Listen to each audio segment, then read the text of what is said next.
What's up, everyone? Check out what's coming up this week on Legacies. Yeah, I'm like, you know what? I'm gonna buy real craft dinner this week for my kids. You know, when no more saltines for you kids. We were going to craft dinner. You nailed that right on the head. I mean, yes. Can I work at Boveda? Sounds like yeah, exactly. We can't share all the details yet, but let's just say it's somewhat of a secret, and it may involve some art. I think we can hands down promise you guys this is an event like no other. We promise you this is going to be the most interesting, innovative event you guys have been to in the cannabis space. I promise you that.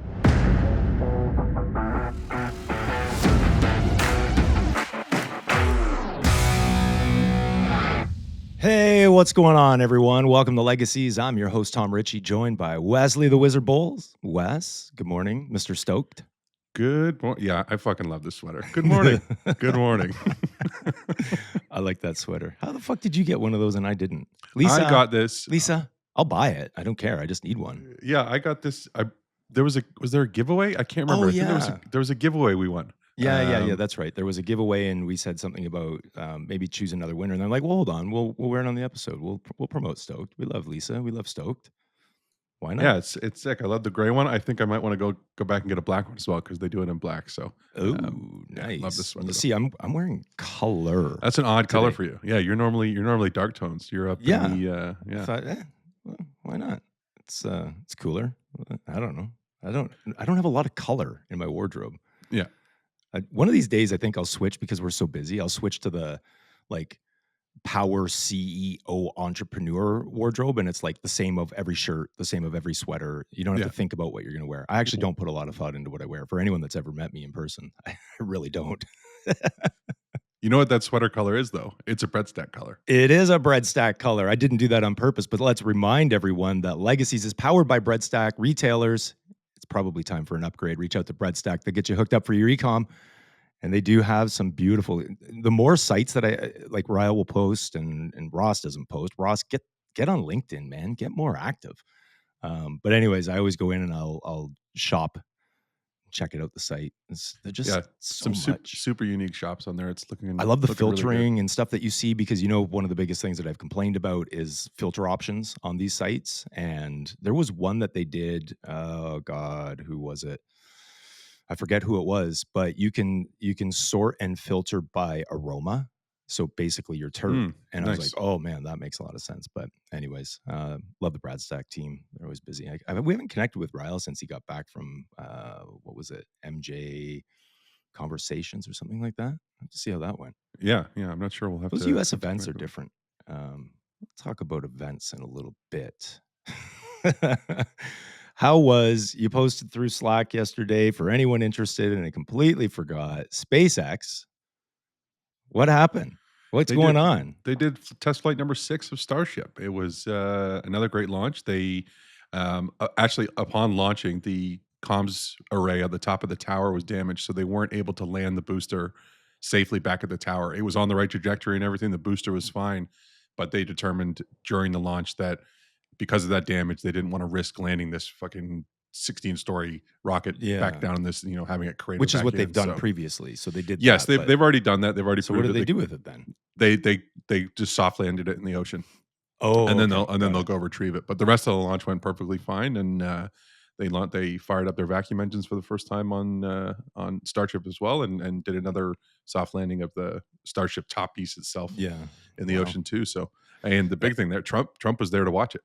Of course he did. Trump flew in. He and Elon are like buddy now. Hey, what's going on? You saw them at I don't know if you caught it, the UFC fight. It almost shut. No, was it? Yeah, it was the UFC fight on the weekend. I do not stay up for these. Wait, the John Jones. Yeah. John Jones. I thought you were talking about Tyson and what's it? But no, the Tyson fight. I don't even fucking know. I don't even want to talk about that. I don't even want to talk about it. Yeah, we won't. There's enough chatter about that. Although it does make me wonder.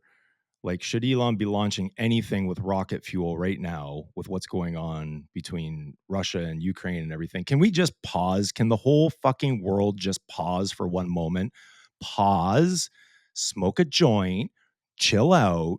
Let's stop, okay? We're hellbent on destroying ourselves, man. I'm telling you. It's fucking, come on. Humans of this planet, please just stop. Please. Like, fuck, I don't get it. And I don't get it. That's the thing. I do not have the mental capacity or time to be able to dig into what the hell is actually going on. All I see is this happening, that happening, and I catch these rumors and rumors. The Bible does say, and rumors of war. I don't know what the fuck's going on in this world, man. I don't know. But at least SpaceX. So back to the UFC thing. Hold on. This, like, I don't know where it was. UFC and I don't know the people that are following UFC, like, with intent. How are they doing this?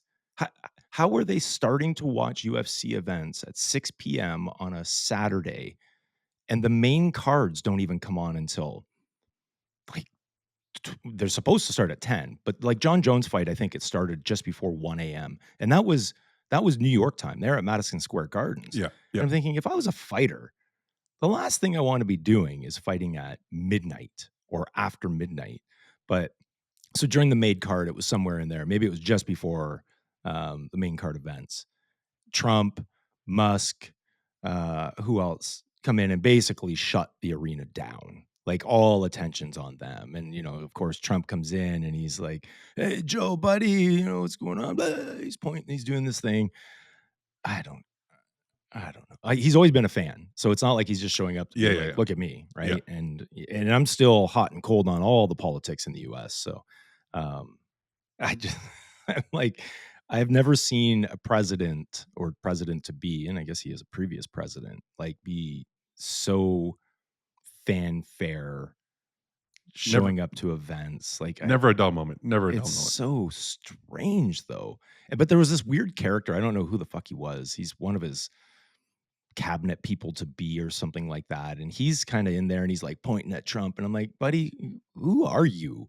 Like, go away. Like, he walked out, cut in front of Elon when they're all walking out, as though Elon is like, dirt. I'm like, what the fuck? I don't know who it was. And then there's this shot of them eating McDonald's on on the plane with our Trump kid Force Junior. One or whatever. And I'm like, great choice. Elon does not need that kind of food. Yeah. Nor does anyone. But Politicians are all characters, man. All of them. They all have something quirky or strange about them, and I think you might have to do that type of work. I don't know. It just seems takes a different part of the kind job person, description. I'll tell you that, which is weird because I used to read. I from the business and entrepreneur investing and real estate days. I used to read some of his books. Him and Robert Kiyosaki did some, and he didn't seem like the politician type. Like, sure, he'd love to have him in his pocket, I'm sure, but outside of that, I don't know. You see the news, what's going on with Cannabis Express? Seems the hammer has dropped.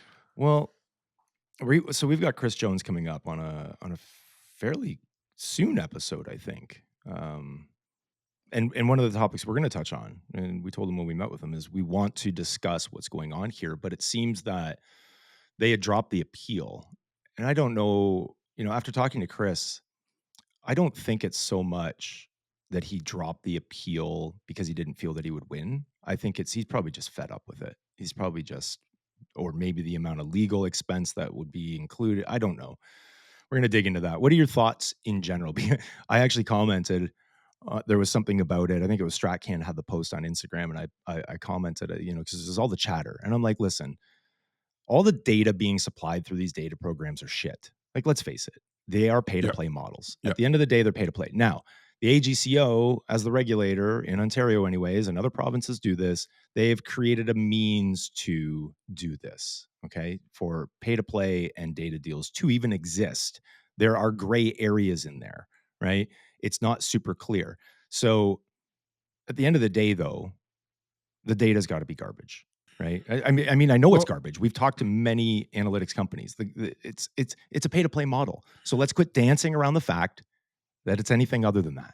I think what's most interesting to me after reading through this article about the charges and stuff like that, and some of the quote unquote evidence and emails that were passed back and forward, especially coming off the heels of the Retailer Summit last week and hearing people like Owen Allen speak and a few others.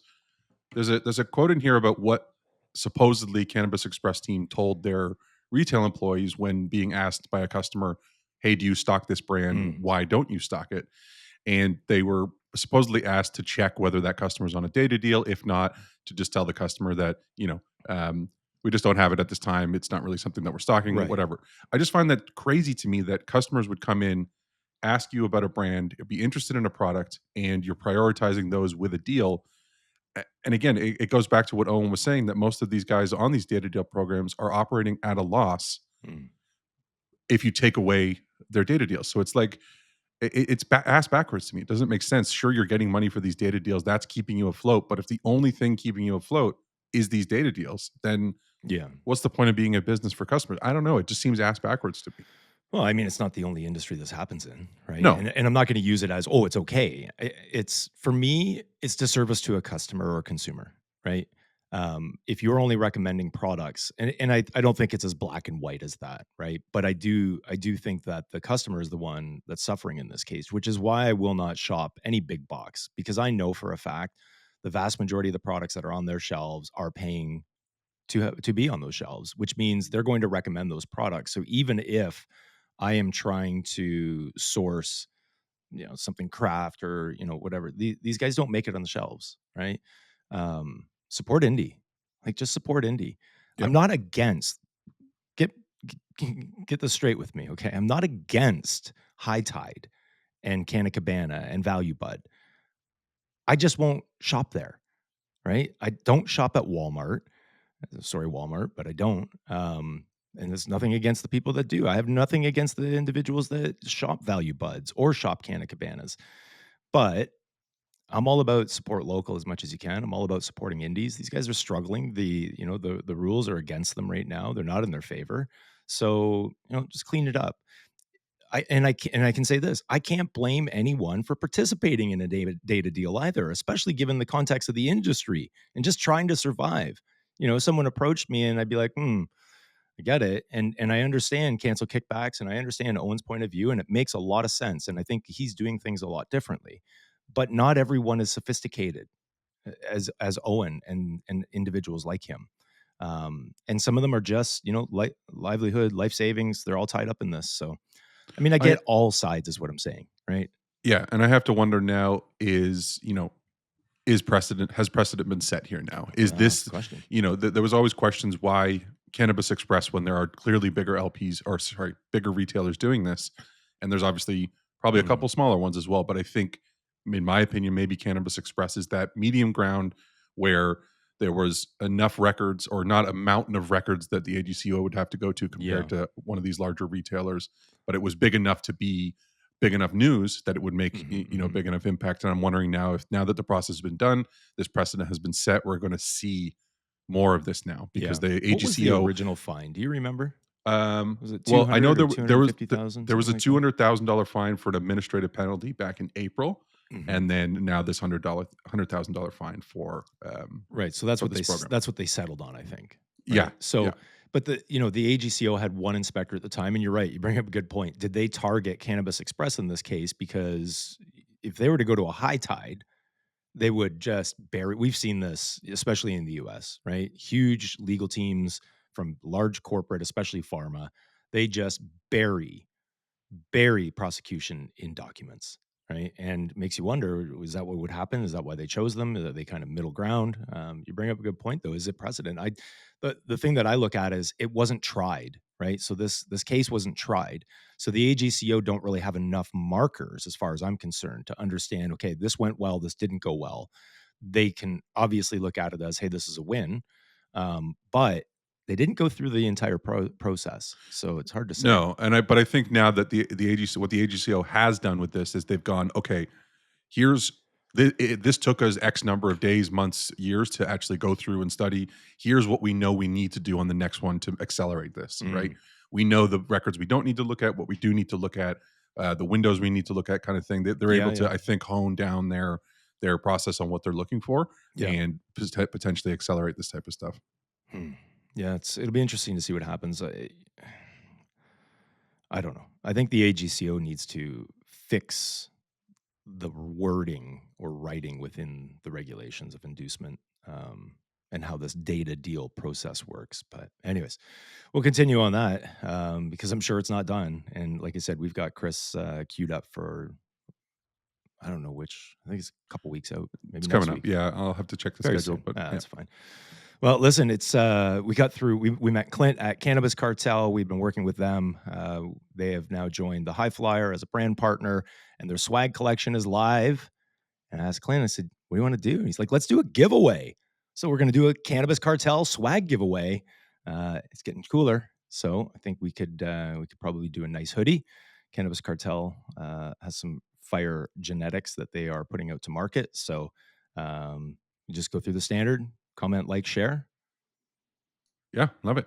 Comment, like, share. Nice and easy. Nice and easy. Comment, like, share for your chance to win a Cannabis Cartel hoodie. It's that simple. There's one other thing that we should mention. We've got a great episode today. First of all, our buddy Tanner Stewart's coming on. That's awesome. Listen, Tanner, I love you, man, but I don't even care. I just want to connect with you. We'll discuss what you're doing with Stewart Farms, but every time it's just a blast. We get to connect with him. I may have to. You guys are going to be mad at me because I'm going to have to cut you guys off because both of you like talking. So it's going to be. Oh yeah, yeah. Oh yeah. Tanner's just a great guy, man. He's a genuine dude. Anyways, and we've got Scott Swail joining us from Boveda. We're going to tip some sacred cows on inserting a Boveda pack into your cannabis. Is it right or wrong? I'll fucking tell you. Yeah, I want to get to the bottom of this myth or legend that it's completely destroying your terps.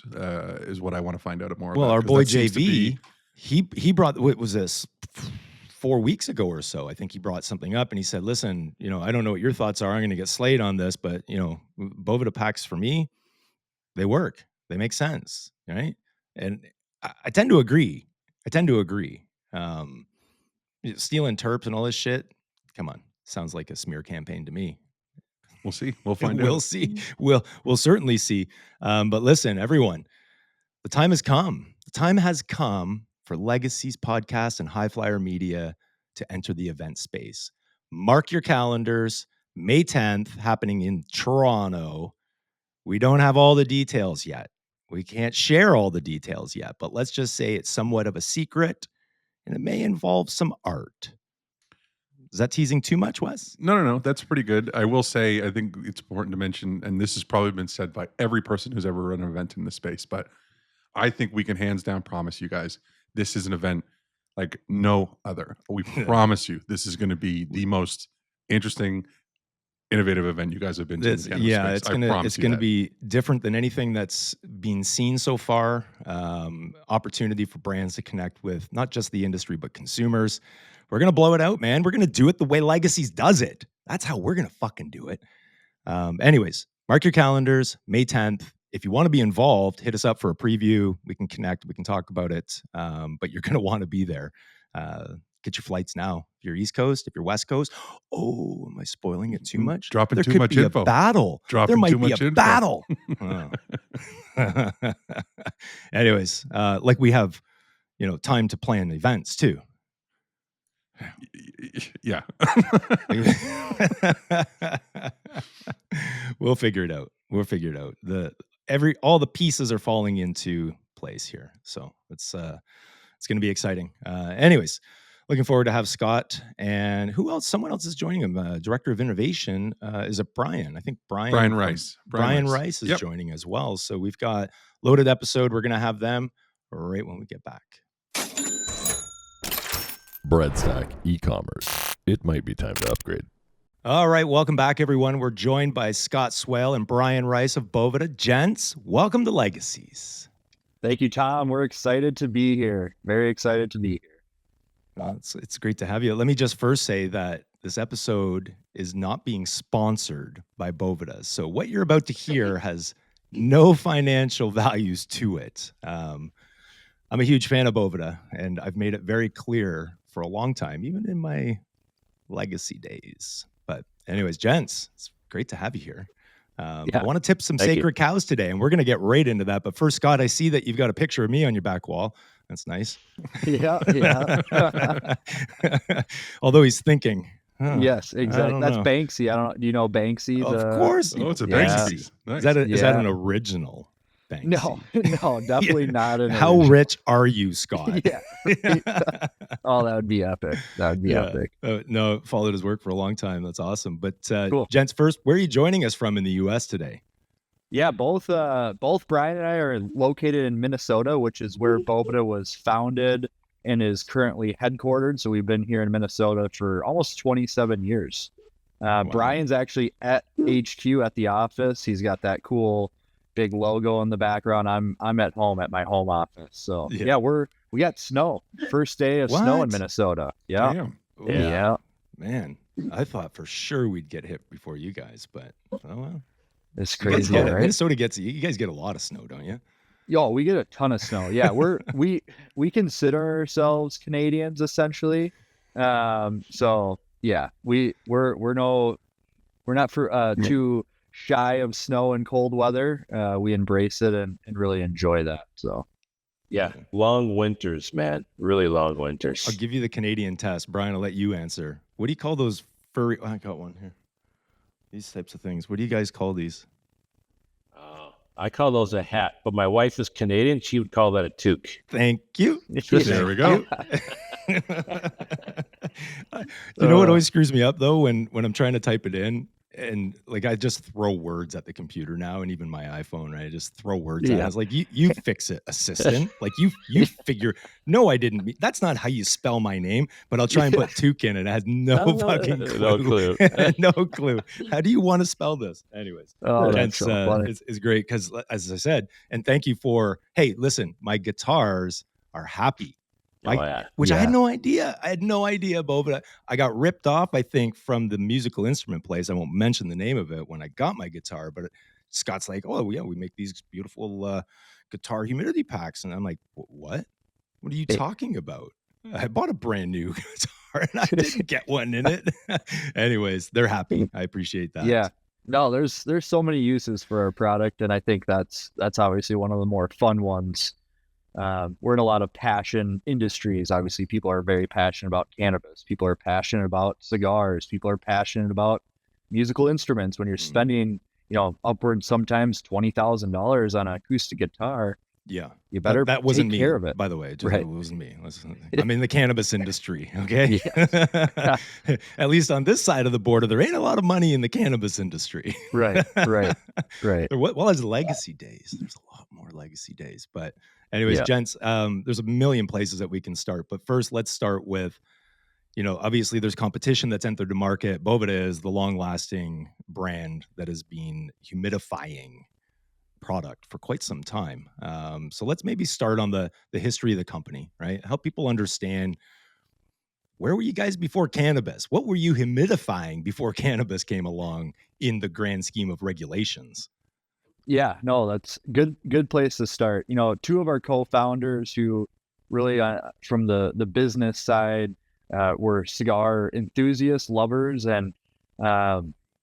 and really had an issue with storing cigars. And in a traditional wood humidor, you would have to fill a shot glass with water, wet a sponge, use these gels or beads, and those are really one-way humidifiers. So as soon as you add those in, the humidity spikes way up to close to 100%. Well, then that product dries out and it drops. So you have this constant kind of roller coaster of humidity inside a wood humidor. And as you can imagine, that puts a lot of stress on the cigars. It's hard to manage as a consumer. It's just a lot of kind of headache that goes into that. And the end result's not very good. So there was a real need to just kind of maintain humidity inside of humidors and keep it consistent. So there was a packaging engineer and a chemist from General Mills that really developed the technology and science behind Boveda. And that's when we launched, our first product back in 1997 for the premium cigar market. That kind of snowballed into a different few formats. And then a few years after that is when we developed our 49% for acoustic guitars specifically, but really any wooden instrument. So ukulele, violins that are $500,000. A lot of different, wooden instruments that 49% is used for. And it's the same thing. It just manages the moisture inside of the case, keeps the wood from cracking when it's too dry or warping when there's too much moisture. And as a guitar player, if you're constantly having to retune your guitar, that's a pain. So the Boveda helps keep that in tune and just protect the overall quality of the instrument. Now, back, let's call it 2010 roughly, we had some cannabis producers, growers out in California reach out to us, and they were like, hey, we've been using your 72% product for cigars in our cannabis. The issue we're having is, we're sending a pound from California where the environment and humidity is generally really good there for cannabis, around that 60%. So the cannabis is in an ideal condition. We package it, we ship it over to New York. You almost said Canada. It's coming to Canada, Yeah, trust right? me. Yeah, doesn't matter where it's going, right? Anywhere that's not that California environment where it's dry. Canada's super dry in the winter, as is Minnesota, right? So yeah, the product was just showing up dry, underweight. They were weighing it. It's not a pound. They're, like, this isn't what we paid for. Yeah. And on a, larger scale, you can imagine the issue that would cause. And so, yeah, really, they were using our product to maintain weight. From there, we're like, oh, this is interesting. There's a big, we can really help cannabis growers and producers solve a problem, and it's very specific. And so that's where we, spent about 2 years, almost 3 years researching cannabis, found that kind of around that 60% was the ideal RH level for cannabis in terms of maximizing the quality of it, the weight, but also keeping it at a safe level where you're not going to have mold and other microbial growth happen. And yeah, so 62 was kind of our core product back in 2012 that we launched with.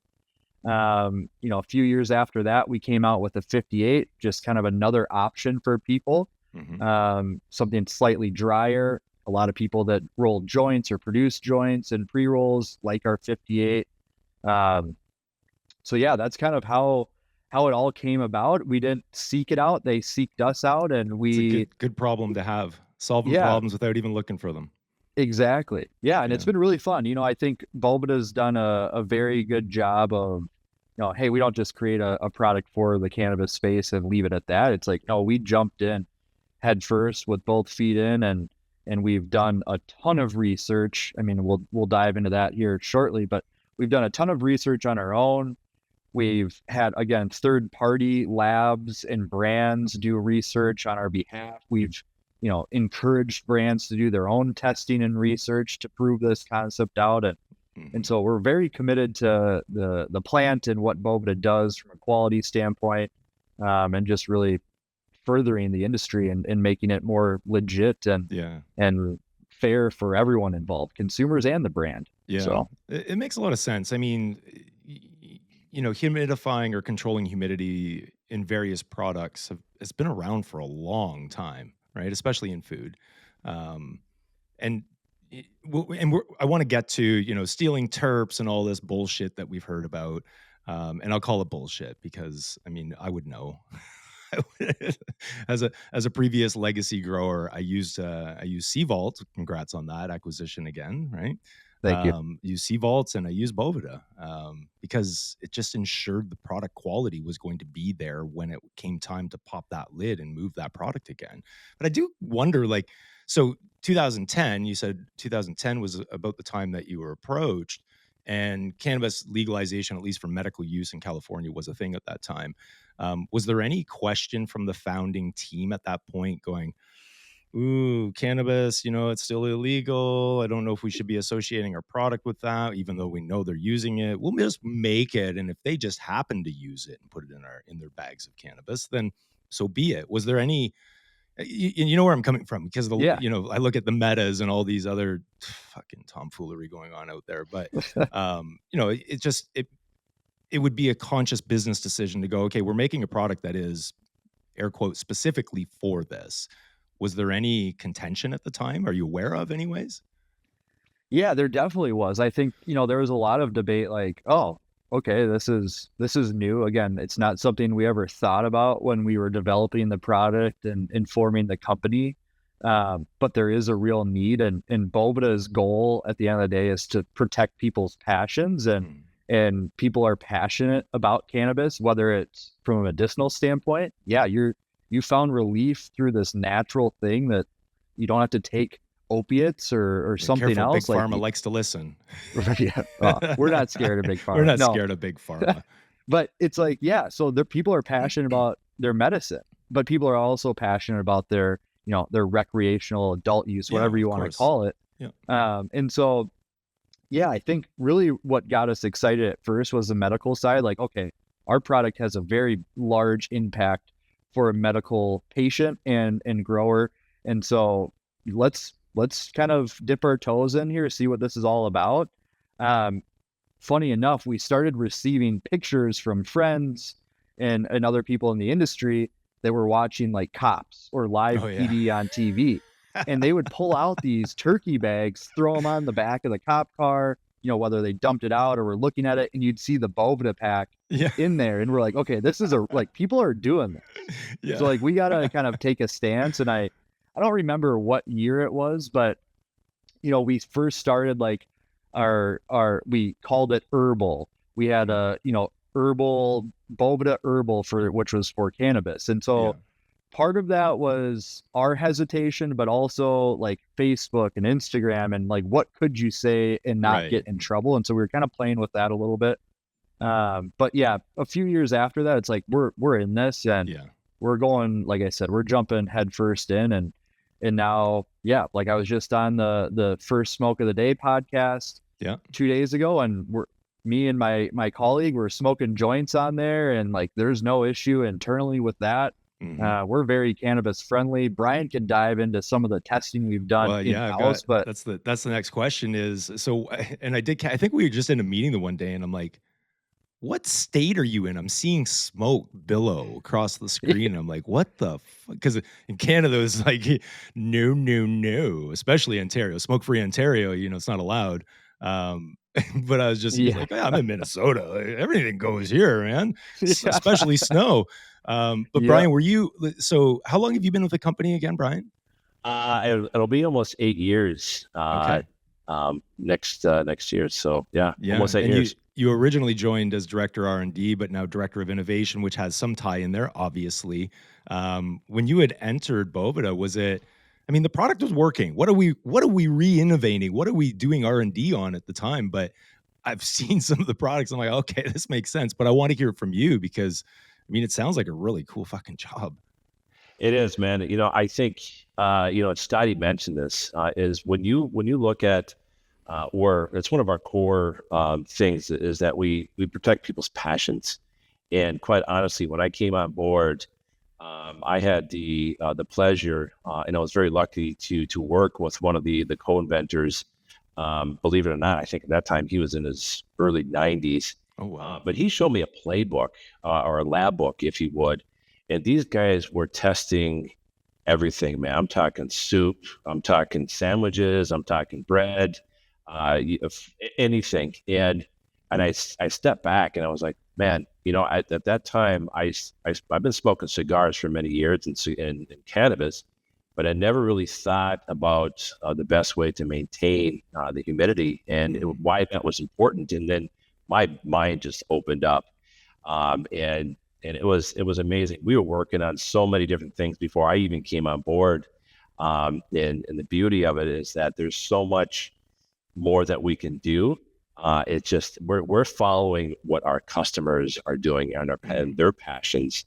But man, it's been fun. It has been fun, quite honestly. I think what's really cool about it is,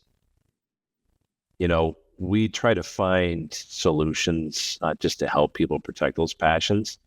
But we do so many things where, say, for example, our consumer sales reps, we'll get questions that come in that are just like blow your mind. For example, I think, about 3 years ago, somebody called in and said, "Hey, man, I make beaver skin hats.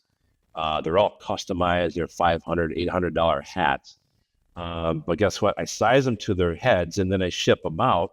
But our customers are complaining that they don't fit their heads, and we know that something's happened." I'm like, oh, well, we got a solution for that. We tested. We had about 6 of them in the office here. We're wearing them. It was pretty fun. So, welcome to the USSR.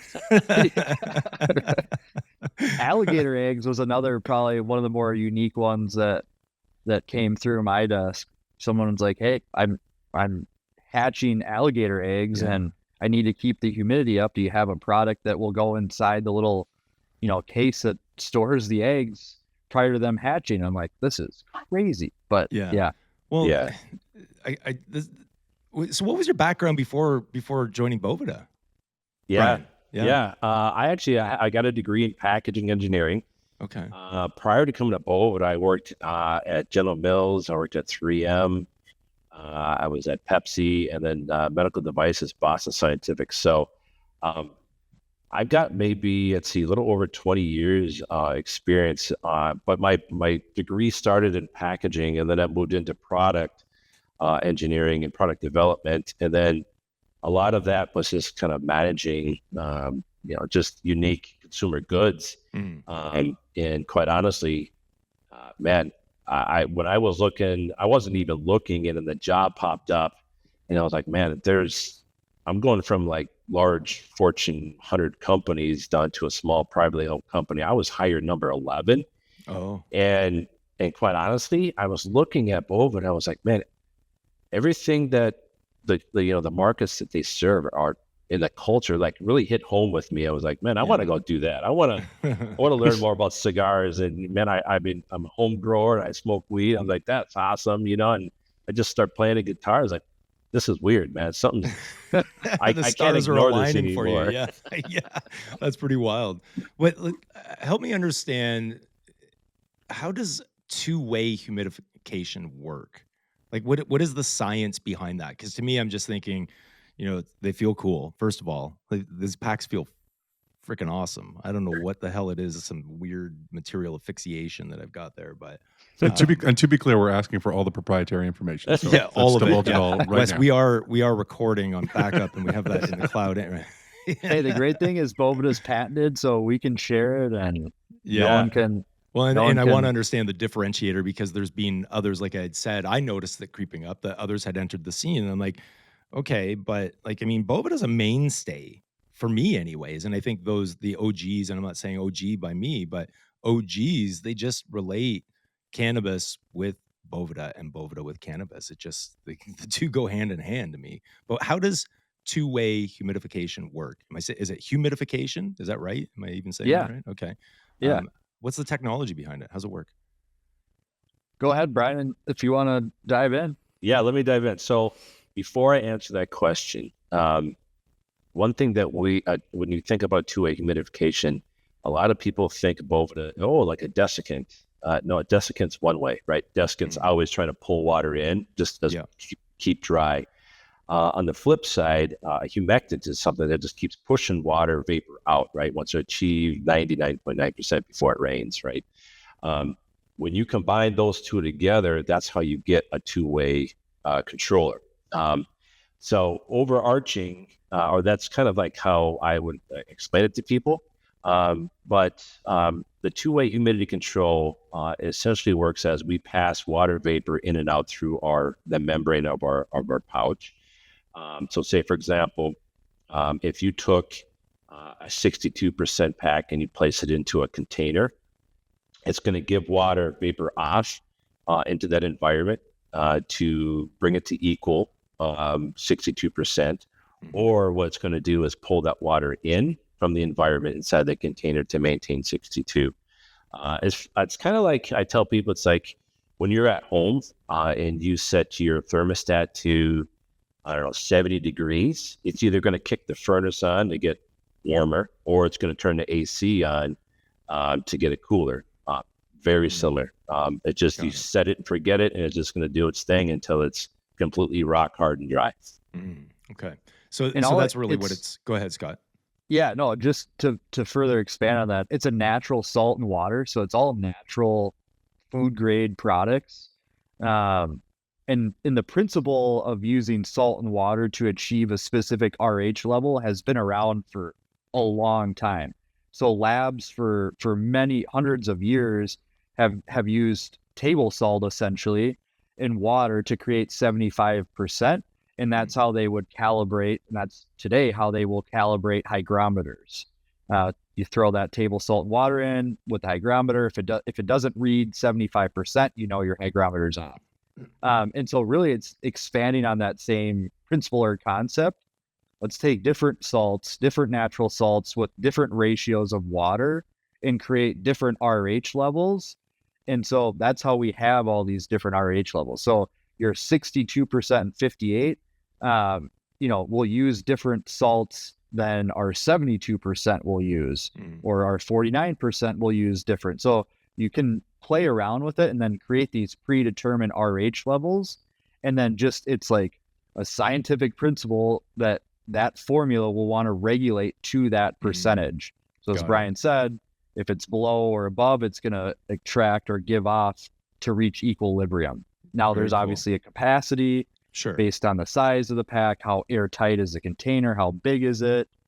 A common question we get is, well, how long does your product last? It's like, well, really depends. How big of a container, how airtight is it? And then how dry is the cannabis when you introduce the Boveda pack? So if your cannabis is bone dry, you throw that Boveda in there, it's going to give off a lot of its available water to bring it up, so that Boveda is not going to last as long. Can you bring back cannabis from the dead? Is that possible? Yeah, we can get it squishy again, but the terps probably be all gone. But yeah. Yeah, definitely. It's honestly, we get that a lot at like trade shows. People are like, dude, you saved my ass. I forgot about, I forgot about my cure or my dry, and I came back and it was bone dry, and the Boveda rehydrated it. As Brian said, it's not going to add those terpenes back in, but she'll make it smokable again for sure. Yeah. But so let me ask you this: 58 and a 62. Why not just split the diff 60%? I mean, 4% humidity doesn't seem huge. I do know in terms of, mold will grow at, correct me if I'm wrong, you guys know better than I think it's over 50% potentially. At least that's what I keep my dehumidifier in my garage at, which is like 49%, just to keep any molds from growing in all the storage items and shit like that. But why a 58 and why a 62? I mean, it seems like such a small marginal difference to me. Yeah, it really is, and I think the average consumer probably wouldn't be able to tell the difference. But as you smoke cannabis more, as you produce it, and you're trying to hit different targets, or you're trying to have a different outcome, it really does make a difference. And like I said, that 62 is a great storage RH. It's great for just storing your bulk flower. It maintains the weight, maintains the quality, but keeps it below that mold threshold. That mold threshold for cannabis is really at that 65% RH or 0.65 water activity. Once you get into that range and above, that's when we start seeing mold growth happen. So at that 62%, you're below that. The 58, I think we're finding out a lot of people really enjoy the 58 for pre-rolls, for joints, for like, if you're going to go and consume right away, it's in that 58. People are loving that. Really stem from personal preference. People in Colorado that were used to bone dry, or what we call Colorado crumble. When they went from that crumble dust to a 62%, they're like, this is way too much moisture. Yeah. So we're like, okay, can we dial something down a little bit? Also, the structure of the cannabis, the strain of it, plays a role into how well does it hold on to moisture. Airier buds are not going to hold on to it as well as more dense. And so again, as you play around with the Boveda and kind of hone in your own process, you might find yourself using the 58 for specific strains where you're using 62 for other strains. Yeah. So, and if I could maybe expand on that, Tom, is, we mentioned earlier the inventors and co-founders, they're formerly food scientists. Yeah. And Scotty mentioned water activity. And water activity is that level of where you can test a lot of different foods, organic material, in certain molds, and microbial growth will happen. And that was the impetus of how our RHs were developed for specific products. So say, for example, cannabis starts to mold at 65. Many tests have shown that. But then if you look at cigars will start to mold at like 75 and above. So once you understand that, we then say, okay, we want to make sure that it's always safe for you to consume. So we will never market and sell RHs that would actually get to that threshold, we bump it down a couple levels.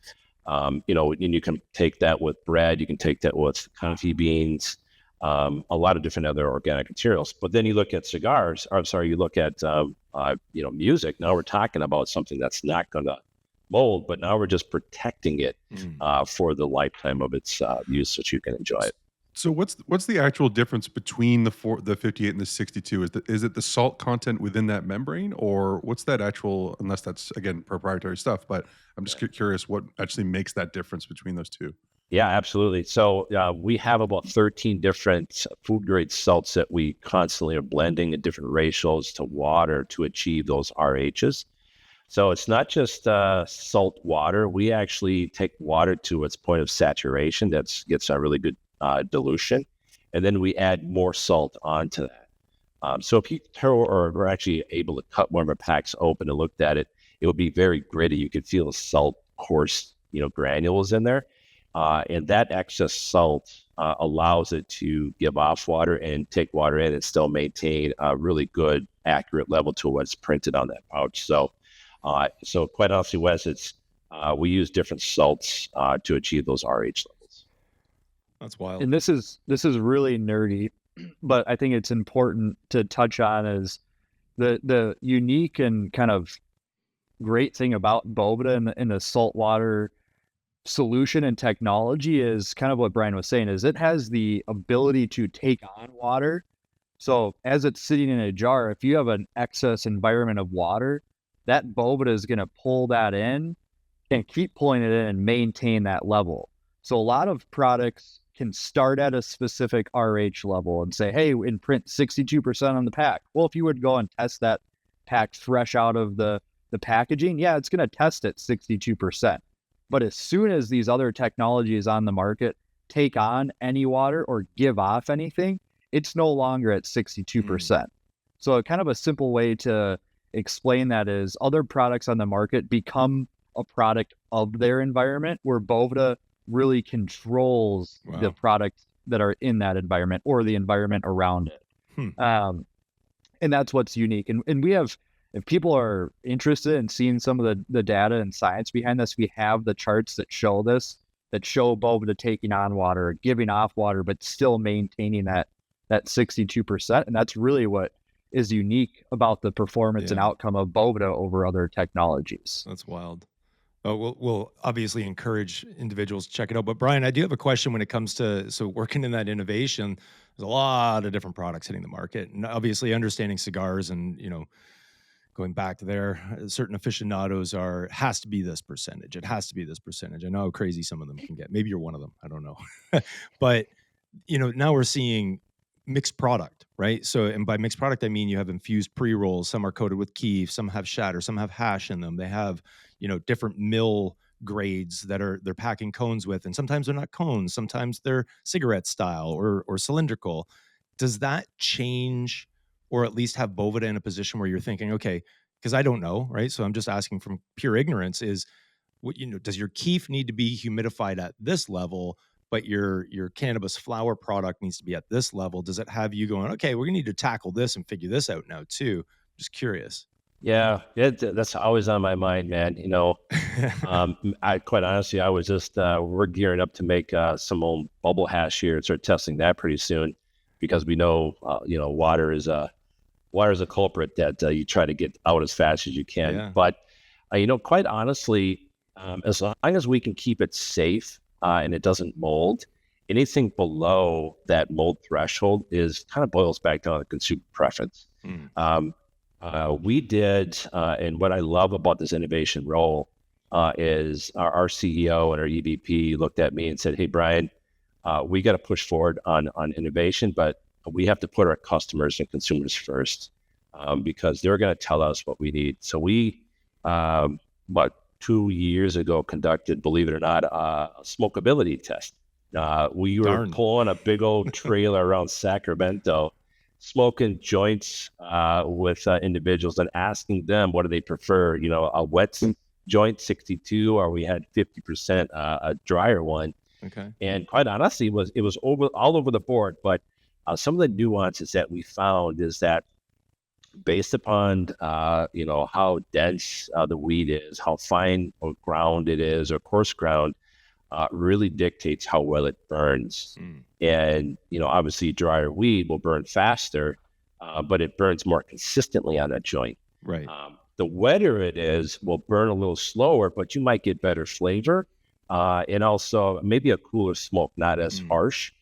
So like I said earlier, it kind of boils back down to what's your preference. Do you like it to burn a lot faster? I mean, if you're been smoking weed for 30, 40 years, maybe you're used to dry weed and that's just what you love. Yeah. Be my guest, man. Try our drier RHs and give it a whirl. Yeah, that's wild. All right, moving on to the fun subjects. Where the hell did all this craziness about Boveda steals terps come from? Share what you're allowed to share and want to share, because this is completely open. Yeah. No, I'll jump in and Brian can dive into maybe some of the different research and testing we've done on this. But yeah, again, Boveda's mission is to protect people's passions. People are using our product in the legacy days, having great success. We dove in. Fast forward to 2015, 2016, we have a competitor that comes on the market, and all of a sudden we start hearing rumors that Boveda steals terps. We're like, whoa, if this is the case, like we thought we were protecting, people's product and enhancing it. If we're actually stealing the terps, this is a big deal. We gotta make sure we're not damaging people's product, because this could be the end of Boveda. And so we spent, probably 2 years really with, again, internal testing, external labs, and then, brand partners or customers out in the marketplace. And we did a bunch of research to see what was happening. One thing we'll call out and we own right off the bat is, when you store with Boveda versus without, you're going to experience what we call a more muted nose hit when you first open that jar. And there's a very good reason for that. Now, the hard, hurdles that we've had to overcome is cannabis traditionally, aside from the weight, has been sold based off of bag appeal. Open that up, get your nose hit. Like if you get that massive hit, you're like, oh, this stuff it's fire, it's dank, whatever. Well, you're smelling terpenes. And in reality, what you're smelling is terpenes that have evaporated out of the bud. And so those are in the headspace. They're no longer in the actual cannabis. So when you go and grind that up and smoke it or do whatever you're going to do with it, those terpenes are gone and no longer present. So that's actually a negative, because you have a less terpene count than you had previously. Again, the nose hit is great. We all love it. No one can deny that. But in reality, that just means there's an excess of terpenes present in your headspace. And so, through the testing, we really found we took cannabis stored with and without on multiple occasions, had labs test the terpene levels prior to storage, and then after, 30, 60, 90, 120 days. On all those tests, the product stored with Boveda had more terpenes present at the end of each test. It's like, okay, well, we know we're maximizing terpene retention, but what's causing this kind of, the nose? Like, why is it muted? What's going on here? And so really what we found is, as trichomes become dry and brittle, they break off, they crack open, they release those cannabinoids and terpenes that are inside of there. That's what you're smelling. So when they're properly, when those trichomes are healthy, you can see them under a microscope or the zoomed in pictures. They look just lush. They're standing up straight. They're clear. It's great. That's a healthy trichome. Well, when they shrivel up like a raisin and then fall off, that's a really dry, brittle, unhealthy trichome. And so Boveda really maintains that trichome health, keeping those terpenes intact. And so we took it a step further, and we're like, we got to send product into a sensory lab. So we sent our product into a sensory lab. They, again, tested cannabis stored with Boveda, without, post-grind, and then, prior to grinding it, and then after they ground it up and recorded the results. These testers, identified that the cannabis stored without Boveda prior to being ground had a greater smell. It's like, okay, that's what people are telling us in the marketplace. Then we had them grind it up. Well, the flower that was stored with Boveda after being ground up had a 5x greater smell than the flower without. Wow. So again, just kind of piecing all this together, we found that, okay, Boveda is actually protecting those trichomes, keeping those terpenes intact, so you have less of the terpenes evaporating out of the buds. You have a more muted smell, but then once you grind it up and go and consume it, that's when you're getting all that goodness. It releases out. You're actually consuming it, and so, yeah, you know, so that 5x. Sorry to interrupt you, Scotty, but that 5x intensity was, if I remember correctly, was at a 55% relative humidity. When you got it to 62, it was 20 times more intense when it was, post ground. And Wow.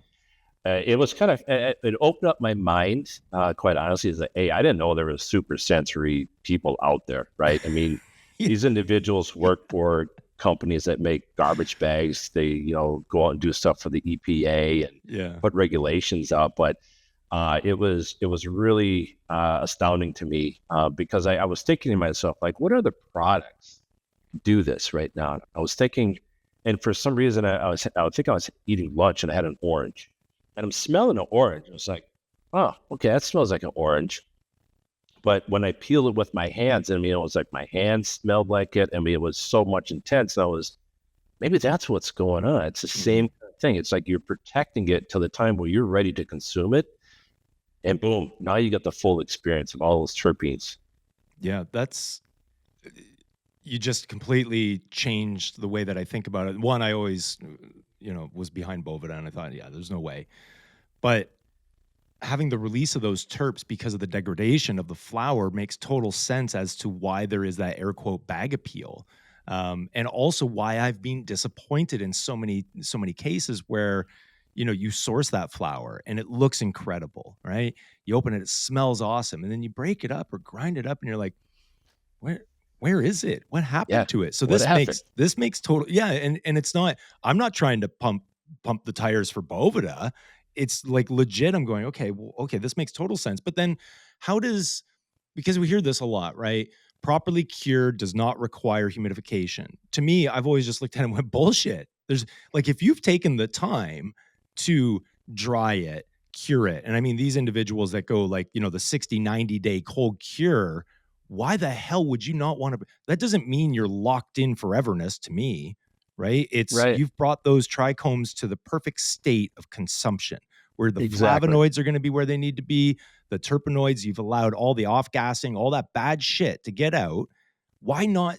Like, I'm just seeing Boveda and I'm seeing Terp Shield now. Like, that's all I can, right? You guys can use that. I'll let you use that. Trademark it. You just throw some this way. But I'm just looking at it going like, this just makes total sense to me. So what about in the world of cured? Because you've got some OG living soil organic producers that go, ain't no fucking way I'm ever putting a pack in my cannabis. And I'm thinking, come to Canada then, right? And we have some of these producers in Canada where, you've got production, you go through all that painstaking curing process.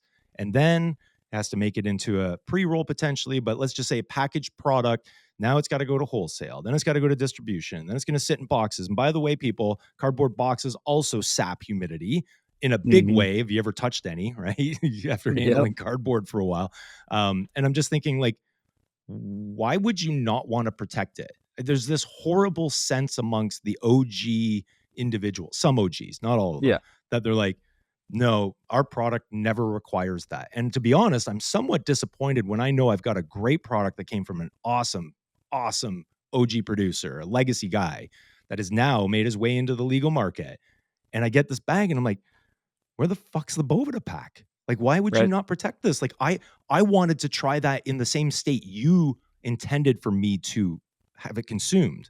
Right? Yes. Anyways. You nailed that right on the head. I mean, yes. Can I work at Boveda? Sounds like you guys have fun. Yeah, exactly. No, I mean, that's what we tell people. Boveda is not here to take away from what you have done, and growers put a lot of blood, sweat, and tears on the front side. And unfortunately, they think they can do all this work on the front side to create a perfect product, which in most cases they have. Then they package it and they're like, oh, I'm good. My work is done. But you can't ensure that that product, when you packaged it, is going to show up to your end customer or consumer in that same state. So if it goes into someone's house in the middle of summer and they have their AC on, well, that's eating away at humidity. Right. If you have the heat on, whatever the Both thing will is. affect it, but I know what you mean. Yeah. Right. Yeah. Right. If you grow this in California, perfect environment, awesome. But if you have customers in New York and it's middle of winter, well, it's super dry. Any change in temperature or environment is going to affect that. Doesn't matter how, airtight that container is. It will be affected. And again, Boveda is here to just maintain the quality that you've already put into it. It's not here to change it. Now, if you've over dried, it's going to, add moisture back in and improve the smokability of it. But really, at the end of the day, Boveda is there to maintain. And we have there's a unique story that I think kind of really captures this. And this is almost 20 years ago. Fuente Cigars, they're one of the most well-known cigar brands in the world, like world-class from a quality standpoint. Just the branding, everything. I mean, if you talk to a cigar connoisseur, they're going to, say, yes, Fuente Cigars. Well, the issue he was having is he's like, man, I'm producing these kick-ass cigars in the Dominican Republic. They come out of my factory. I smoke them at my house or at the factory. They're phenomenal. But I'm getting bad reviews when I ship them in a box, to a store, and then a consumer comes in and buys one. They're not having that same experience. I've got to figure out a way to encapsulate this, the Dominican, my factory environment experience into my box. So each one of my consumers consume and experience the cigars the way I am and intended them to experience it. And he found Boveda, and he's been a diehard. Boveda goes in every cigar box, everything they do. Yeah. And it's for that very reason to have his, It makes sense. And I mean, cigar stores smell awesome. But it reminds me, so one, let's face it, no packaging. I don't care if they're Mylar bags. Correct me if I'm wrong. I'm sure, Brian, you know this. They're not completely airtight. Like there's just no way they can be. And how I could back this up is you can smell a cannabis store. Have you ever been to a plaza, and go into the neighboring store? There's in my small town, there's a UPS right next to a cannabis dispensary. And when you go in, it smells like all they're doing is shipping weed all day because the whole store smells. And I'm thinking all the products they're not consuming in the next store. You can't, we're not in Minnesota. We can't do that. Right. So all of those products are in Mylar bags. They're in doob tubes. They're in jars. Right. So obviously they're not airtight. They can't be. Yeah, right.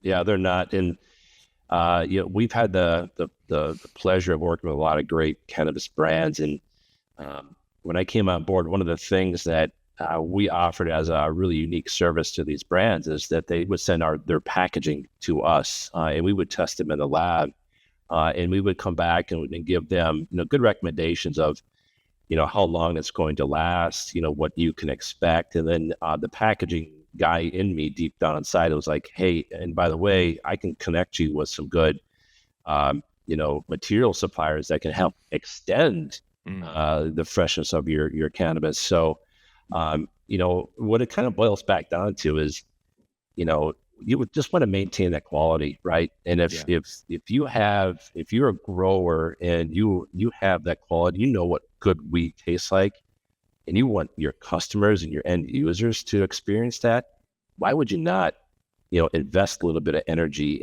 into making sure it's received that way? So, and Boveda is only as good as the containers it's stored in, right? So if you put it in a paper tube, might as well just throw it out the window.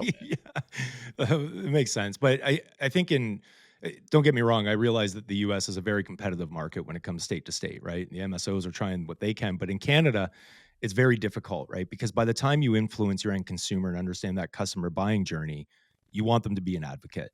And honestly, there is no loyalty. You gents know this. There's no loyalty in the world of cannabis anymore. Not like in the legacy days and there still is in the legacy days, right? You have your 3 strains or 3 cultivars.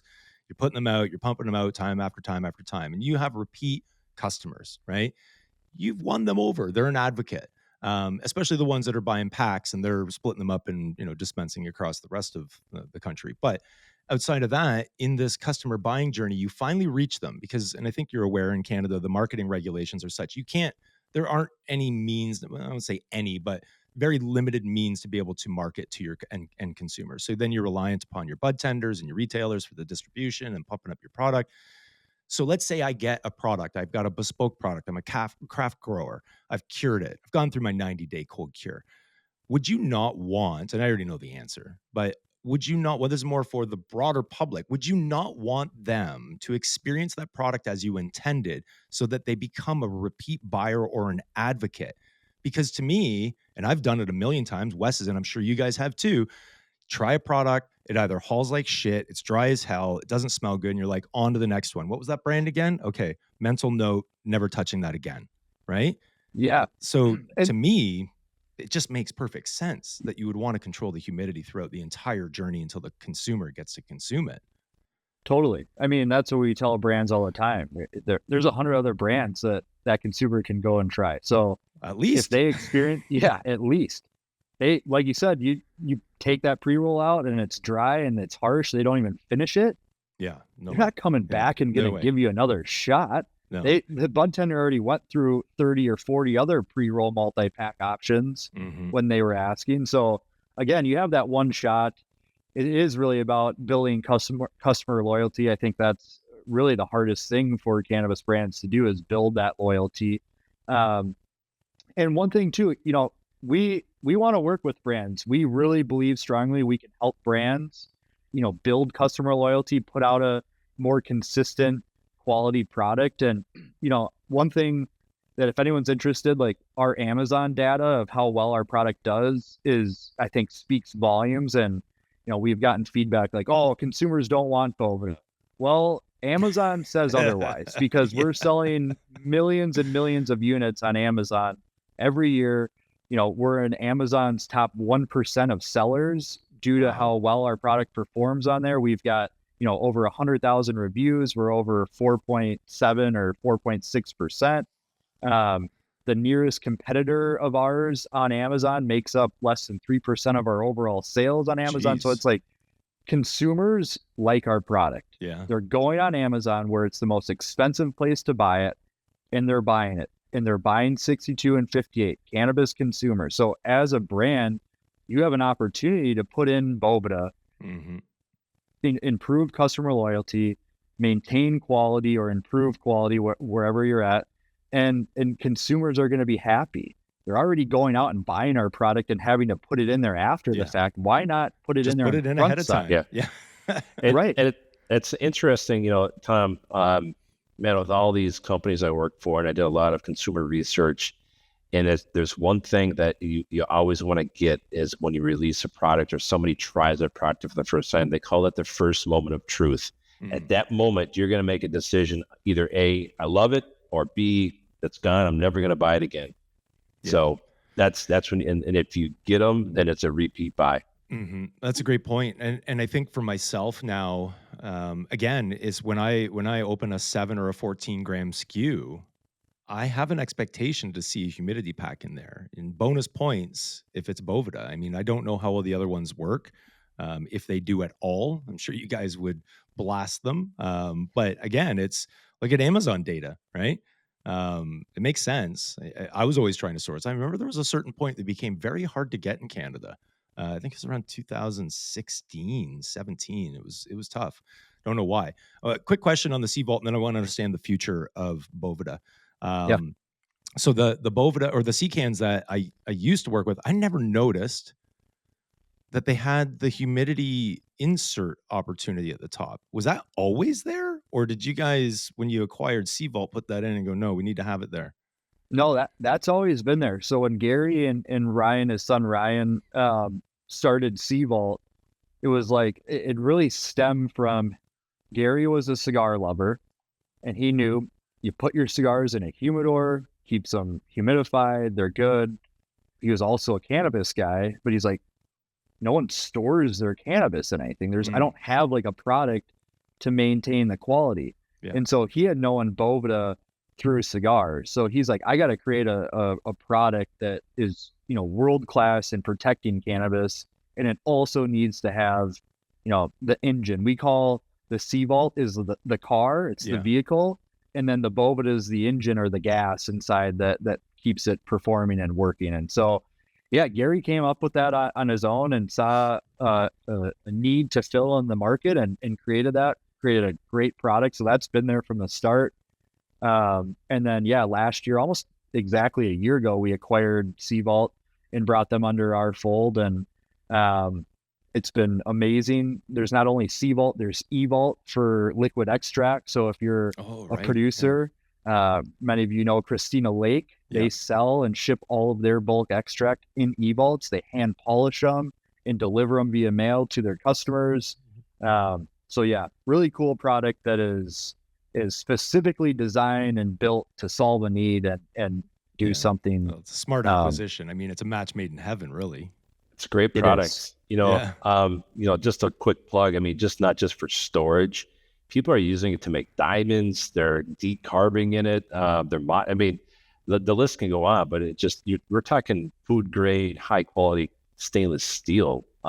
So yeah, great product. And it seals really well. So if you're worried, this is one of the reasons that I had to rush out and get C-Vaults is, the extra large freezer bags really didn't keep the smell of 10 pounds of cannabis on the down low. Anyways, all right. What's the future for Boveda? What are we making? Huge humidity packs to ship Porsches around the world? I mean, that's going to get me really excited. But what's the future? What are you guys working on that you can share? Yeah, there's a lot. I'm trying to think where to start.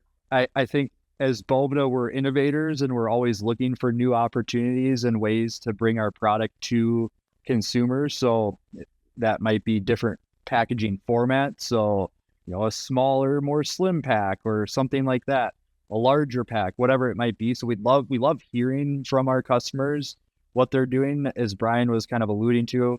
With the E-Vaults and C-Vaults, we're seeing a lot of modification going on. We'd love to hear about your stories and what you're working on, because it might help us create a new product in the future. So again, we're very open to just hearing feedback. Brian, I don't know if you want to just touch on some of the curing stuff we've been researching. I know Ryan touched on that a little bit in our last podcast, so I don't know how much we can divulge, but if you want to Why is it for me when I picture Brian's workshop, maybe it's because we're getting closer to Christmas, but I just picture like from Elf, and it's a whole bunch of people working on some really cool shit. Man, coming in all high, and I'm going to have a cigar now. No, Tom, man, it's funny you mentioned that because I'm a grower. There's a couple of the growers around here. And everything's been dried and cured, and we're all bringing it in here, and we're smelling it. And this place has been smelling like weed for, I don't know, a week. And, you walk in the front door and you just get slapped in the face. But yeah, it's pretty fun. If I can level it up even higher, I focus on cannabis. Not only do I feel that Boveda has opportunities to help people protect those passions, everything post-harvest. When you step into the dry, everything beyond that, there's so many different unique opportunities that we can help. And that's kind of where we're pushing down is not only just with flower, but also, like I said, starting to really look into extracts and the hash and, maybe the smokability. We've done some really good partnerships with Clemson and the cannabis, some institutes that, we're really kind of like, okay, you hear something that makes you scratch your head and you get curious, and that curiosity leads to a question. And then you go down this path of, man, I never really knew that existed. So specifically on that cannabis, it's all around that post-harvest. Quite honestly, if there's a vision for me, I think that I'd love for Boveda to have a spot where, drying and curing is the most critical part right now. And there's so much passion that gets put into your growing. But once you get to that cut down and you're in that drying and curing, your anxiety goes up. It's like, dude, I just spent thousands of dollars with all this shit. Now I have it, but I want to make sure that I can consume it. Yeah. But also, I'm not going to give somebody my crappy weed that I didn't cure and dry well. So I think there's a lot of opportunities It's there. a great point. And the anxiety does go up because, I remember my first foray, I was an MMAR guy here in Canada, so early to license for your own medical use. And I had a buddy that, he was an air quote master grower. He hates that term. I'm not a huge fan, but regardless, he walked me through everything. And then I had done some trims, right, with him on his large grows, and I got that part. But what he didn't teach me, and I had a big fucking panic attack, was how you dry it. And then the burping. He's like, well, you got to burp it. I'm like, what the fuck does that mean? Do I put it over my shoulder? I got to pat it on the back? What are you talking about? Right. And so I've got racks and racks hanging, and I've got the cannabis in there, and I'm checking on it almost every hour. And I'm like, is it ready? Is it ready? And I'm trying to get a hold of him. I'm like, dude, I don't know what the fuck I'm doing. When is it ready? Right. So it makes a lot of sense. And I mean, that's the thing. You scrutinize over the grow. And I think all brands are created different, right? And that's, we get that. And some have those legacy, they cut their teeth in the legacy market, and they understand it. They understand what cold cure is and all that. I didn't ever do that myself, but it is a science at the end of the day, right? And understanding how that humidity is affecting your plant. I mean, I worked with the government of St. Vincent and the Grenadines, and they were talking about, how are we going to scale? Kelly Glass is a huge entrepreneur down there, and he was the only one that was able to figure out drying. I mean, the locals had been drying for the longest time, but it was never dry, right? And I'm pretty sure there was a lot of, bad shit in that weed, right? If you visited the islands, but, and simply just because of the non-arid, humidity and the fact that how do you dry it? So, it brings up a great point. I never really thought about humidity control for hash, but I guess that makes sense too, right? Anyways, gents, it's been an absolute pleasure having you on. Continued success. We'll continue to watch the innovations, and thank you for dispelling the myths and rumors about stealing terps. Now we get it. Listen, if your bag smells like cannabis, chances are it's not going to taste like it. And hey, a good one. There's another one there, right? Yeah, it's fucking throwing them out all day long over here. We're gonna have to start paying you. Jeez. And then just before you guys go, if you want to plug too, I'll post the link down to that research you guys did for the terpene research in the description. But if you guys want to plug where others can find educational content if they want to learn more about some of the research you guys have done. Yeah, no, we love working and talking with brands. So if you're a brand out there that has had issues with dryness or quality or consistency, please reach out. We're very generous with samples. We'd love to hook you up with samples so you can do your own testing. We really encourage you to do your own testing. We're very confident in what those results will be. And yeah, we'd love to work with you. So easy way is just at bovedainc.com. You can find us there. We have our direct portals for whether you're a wholesale or a consumer that you can buy on there. If you're a consumer and prefer Amazon, we have all of our products on Amazon. We also have a store locator. If you love brick and mortar and want to buy from your local shop, you can plug in your address and it will pull up stores around you that have our products. But yeah, we're here to make your lives easier and have your product show up more consistently. So if we can help in any way, please reach out. We're open to having any conversation. And Tom and Wes, we really appreciate you guys and the opportunity. This has been really fun. Oh, yep. We're happy to have you on, man. Happy to have you on. Keep it fresh. Keep it fresh. Keep it fresh. All right. Thanks, gents. Appreciate your time. Breadstack e-commerce. It might be time to upgrade. All right. Welcome back, everyone. We're joined by Tanner Stewart of Stewart Farms. How you doing, Tanner? I'm doing great, Tom. Thank you for having me. Super excited. Dude, we've loved you forever, man. And every time we can get together, we just fuck everyone else that's at an event. We just hang. I love it.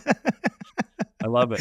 We actually didn't smoke as much daily grape as we should have at the Tether event. I blew it. I'm sorry. I know. Well, and I had to drive home, so I'm very conscious of that. Very responsible in my older years. Don't mention daily grape to Tom. It makes him very upset. Oh my God, it's very upset. It's so good. It's so good. Anyways, thanks for joining, buddy. We appreciate it. We know you're busy and you're in Vancouver today. Yeah, no, we just launched our Arctic Heat muscle cream here in Vancouver. It dropped in the last week and a half. So, we're a very small team. I am a very integral part of our Canada-wide sales team, although we are building out the ranks here quite significantly in this last year. But yeah, I'm here for the week, hitting up buyers and spreading the good word of muscle relief and Dude, wellness. you're so active. Like, you're all over the place, and you've got kids, and you just moved, and and then you've got all this new swag. Which, by the way, that's why, guys, like, I'm not wearing any Stewart Farms swag. I don't have any yet. It's this, Tom. I know. This is all the draft. This is all the draft apparel. This is all the draft apparel. I know. I've got. I know. The last event we were at, it's funny because I don't think Jen recognized me at first, and she, I'm trying to trying to reach for a sample, and she goes, "Who are you with?" And I'm like, "Who am I with?" She I'm told with me Tanner. that. I'm with Tanner. Don't you know? Like, I'm with this guy. And then she's like, "Oh my god." Yeah. Anyways, we're gonna get into the Stewart Farms story and understand that, because it really makes me curious. What would drive a man to be so crazy enough to jump into the cannabis industry, one, but then wellness? But before we even get to that, you've got a really different background. I mean, what's your other business? And you've produced, was it a documentary or a movie or something as well? Like, you're all over the map. I am all over the map. I may be diagnosed, but we'll leave that for another call, another interview. I have been a entrepreneur since high school, since early into high school, and I didn't realize that my family was doing an excellent job at training me to be an entrepreneur long term. I'm going back maybe a little bit too far, but I'll just quickly go here. Go way back. My great grandfather McLaughlin, he bought me a lawnmower. I was like 13, right? And he bought me a lawnmower, and he bought it for it to be my business. Okay. And now I had my own money making machine, literally and functionally. My uncle Frankie, when I was about 16 or 17, he had a Christmas tree field to sell Christmas trees out of right across the road from my house. That he was the only real businessman in my family that I kind of had direct sight on within my immediate group anyways. And he didn't have time for this Christmas tree field. He had planted a whole field, and he owned apartments and doing forestry. And he came to me one year and he said, "Tanner, why don't you sell all these Christmas trees? You take over this field and you sell them, and I'll take a commission. You do all the work, and you give me whatever it was, 20 or 30%, but you have to look after the whole business." So he gave me a business when I was 16. Jeez. Wow. And, just looking back at it, I'm just so grateful for those things. That I did a bunch of other stuff that I wasn't supposed to do, and, arguably might be not appropriate to talk about in public in high school too, but it was all business related. And when I went up to Alberta, so I left New Brunswick to go to Alberta, like many New Brunswickers do it. I went straight to Fort McMurray, and when I was like 21, I bought a welding truck. I put a welder on it, and listen, at this point, I had barely ever swung a hammer. Nobody in my high school yearbook would have been like, "Tanner Stewart, most likely to be in construction." Swinging a hammer, let alone owning a construction company, right? Let alone a welder.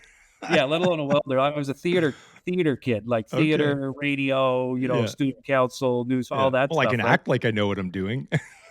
yeah, that is literally. Is this where fake it till you make it comes from? Fake it till you make it, baby. Yeah. I started a construction company, having no idea about anything. I'm like, "What's a crescent wrench?" Like, it was like that level. Knuckle buster. Yeah. And I just got in there and learned it. I was like bidding jobs for construction companies. They'd be like, "Hey, we need you to bid these structural embeds." And I'm like, "Okay, no problem." And I'd hang up the phone and I'd get on Google and I'd be like, "What is structural embeds?" And how do I quote it? Yeah. What is this? And, but no, so I've been in construction now for 18 years. That was my first business. And then 10 years ago when I sold half of my first business, I was liquid for the first time. I was like 28, 20, or 27, 28.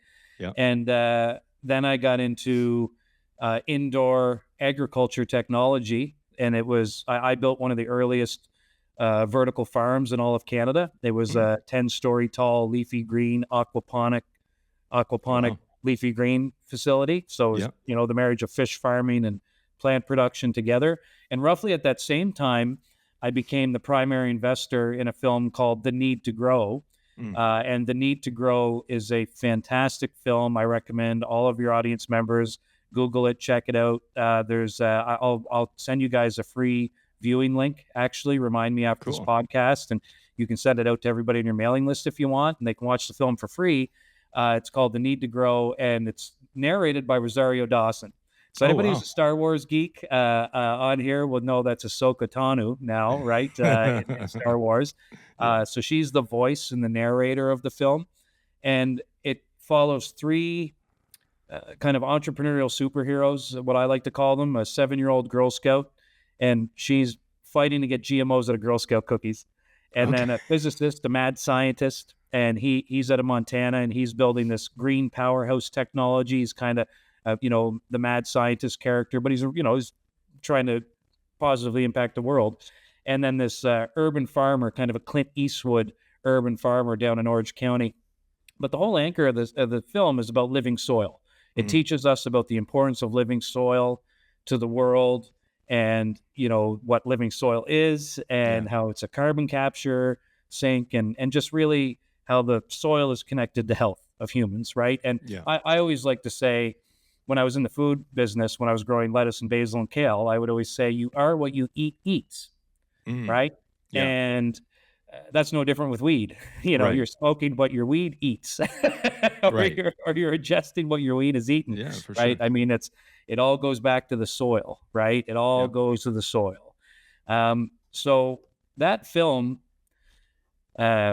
one of the most important things I've done in my entire life, frankly, it's impacted thousands and thousands of people. It's very inspiring. If you don't come into that film inspired to do something, and that's really the message. It's like, do anything. It's not, we don't get specific.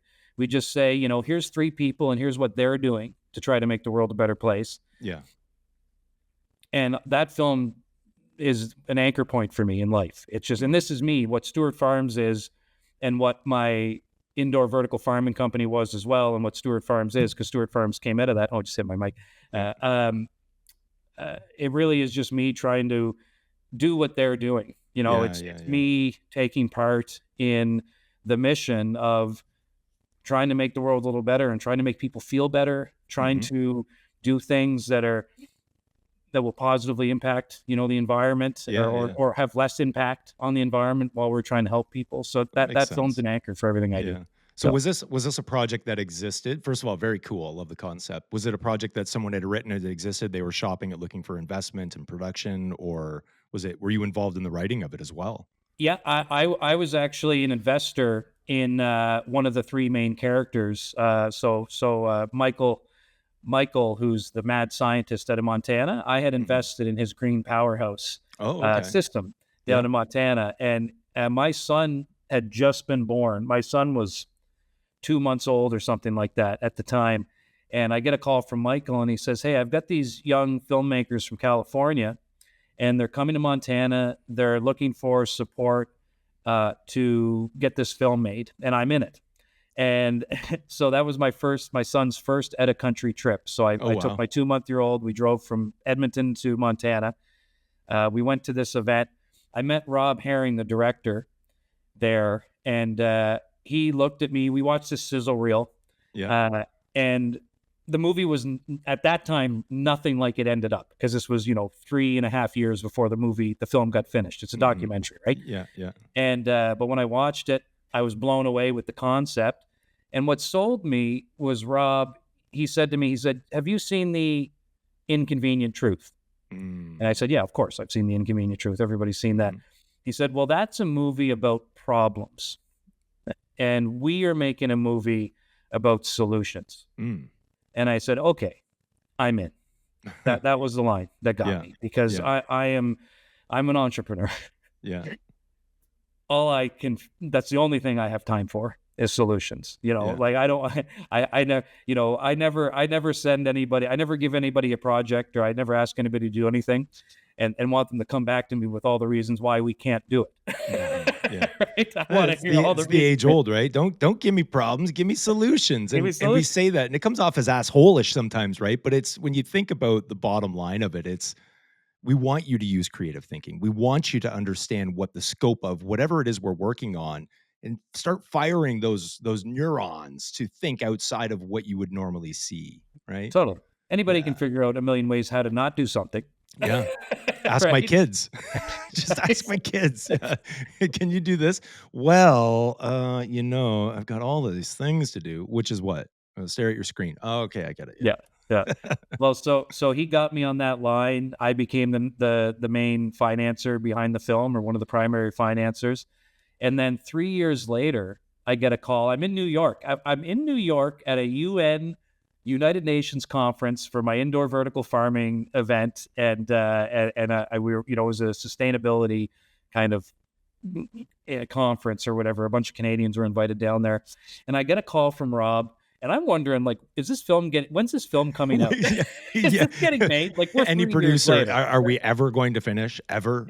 Are we ever going to finish? So Rob calls me, and I'm standing just on this random street in New York, and he's like, "You're never gonna guess what I just landed. I got our narrator." I'm like, "No way." He's like, "Yeah, Rosario Dawson." I was like, "What?" I was like, "You crazy? Are you kidding me?" And he landed Rosario as the narrator. So her and I are the two executive producers on the film wow. together, and Wild. it's one of the coolest things I've ever done in my life. That's wild, man. Awesome. Yeah, we'll definitely check that out, and we encourage everyone to. I always love all these projects that you have to dig a little bit and find out, like, where did it come from or who was involved, and but that whole world of documentary making. I mean, we've talked to Chris Rozakis with Phantom Studios, and we've had Ryan Lindsay from The Trades on. We've had Mike Downey, Gord Downey's brother, talking to, and I just love the magic that it seems like. But I mean, even in what we do is like, there's so much that goes on in the background, and how people just freak out, right? And it's always, is it ever going to get done? Is it ever going to get done? So what was that when that was, co-produced, but also narrating? Was that like, okay, yeah, it's definitely happening? Was there ever any doubt in there where you're like, oh my God, like, we're going on 3.5 years here? Yeah, I mean, no, I never really, I didn't have a whole lot of doubt, because I believed in Rob, the director, and Ryan right from the very beginning. Mm-hmm. But it was taking a long time, right? So of course I was, I'm an entrepreneur, so I'm not known money for out having, is money out. I'm not known for having the most patience in the world. Yeah. But I gotta tell you, like, the timing of everything was perfect. Landing Rosario she's such a great narration overlay voice of a film, and she really lives it. She believes in environmental sustainability, so she's she was the ideal candidate, and she wasn't a Jedi at the time either. So now she's a Jedi. So it's like buying a trading card or a rookie card and not realizing they make it. Yeah, totally. Wild. And it was just the greatest thing. But the thing about the film is just like what happens at Stewart Farms for me on a weekly basis. I'm still today hearing about people who that film has impacted, and how much they love it, and how they decided to, do something more environmentally friendly, or pursue this passion they had from watching that film. And it's making a difference. It's positively impacting people. Yeah, that's cool. One of the best investments I've ever made. And I tell you, I made that investment never caring if I ever got a penny back, ever. Yeah. And I actually am. And you don't normally ever get your money back from documentaries. Okay. Wow. Like you don't note to self. Don't make a documentary. yeah. The people aren't, retiring off documentaries very often. But this one, it turns out that, I am, well on my way to probably making all my money back, and maybe even a little bit beyond that. And every now and then I get this commission check from this thing that I never needed to get a penny back from ever, because all I cared about was helping make the movie. Yeah. And it was just a pure passion investment. I'm like, I want to do a movie about solutions. I like you. I want to I want to do something that's going to impact a lot of people. And then when I get this residual back on the film, it's just like, oh my God, this is the most meaningful dollars, that some of the most meaningful dollars that I get back. And it's not big by any means, Sure. right? It's But let's just face it. I mean, you work in the cannabis industry. Every little penny helps. yeah. I'm like, you know what? I'm going to buy real craft dinner this week for my kids. You know, no more saltines for you kids. We were going to craft dinner. I'm buying salted saltines instead of putting the salt on them. You know. Well, you got to lick them first. That's how you get the salt to stick. That's like giving a kid a spit bath in public. What's that on your face? Here's the homemade saltines. Oh my God. But yeah, no, it's cool, man, and it really just gave me a good anchor point in life, and for Stewart Farms we get those same types of, you know, thank you for making these products messages back, and just knowing I'm making an impact anywhere. And the whole all of this happened because my son was being born. So like just a little bit back to 10 and a half years ago, when I got into environmental technology in the indoor farming and I invested in the film, it was all from my son is coming. And I love construction, but I don't feel like my construction business is making the individualistic positive impact or maybe even a broader global positive impact that I had been dreaming of my whole life.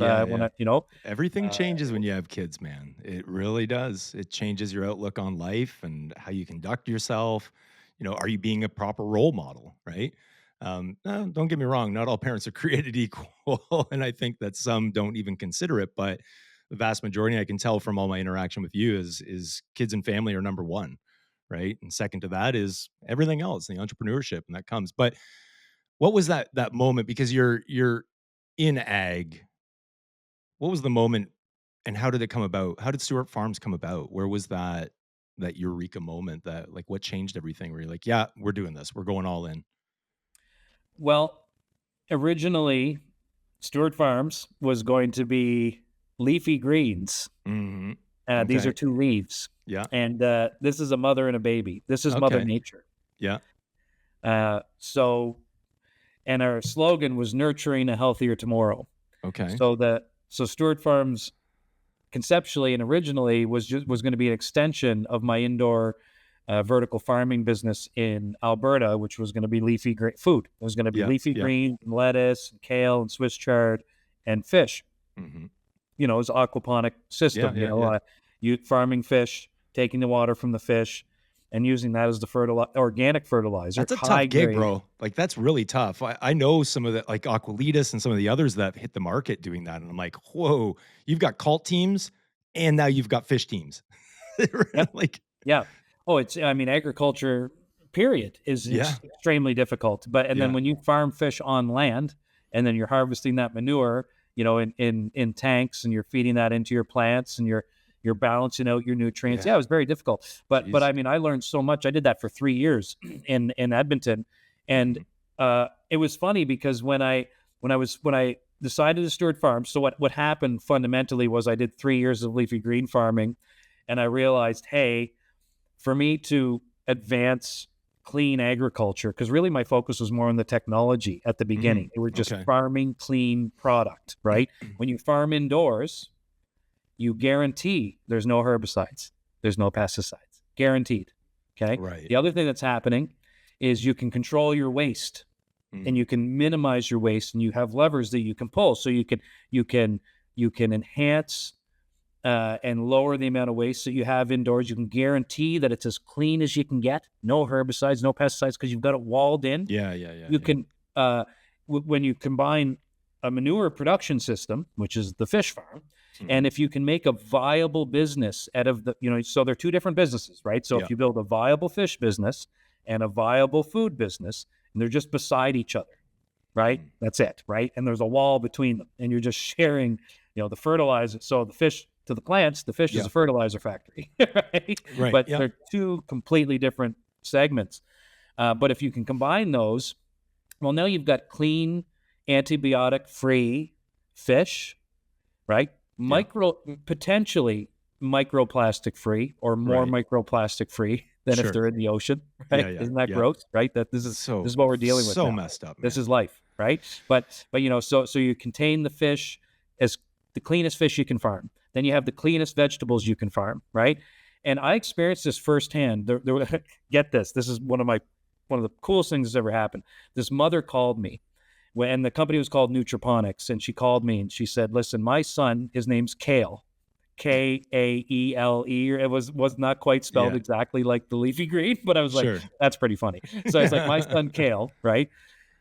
He has an autoimmune disease, and we can't buy vegetables for him in the grocery store, even if they're organic.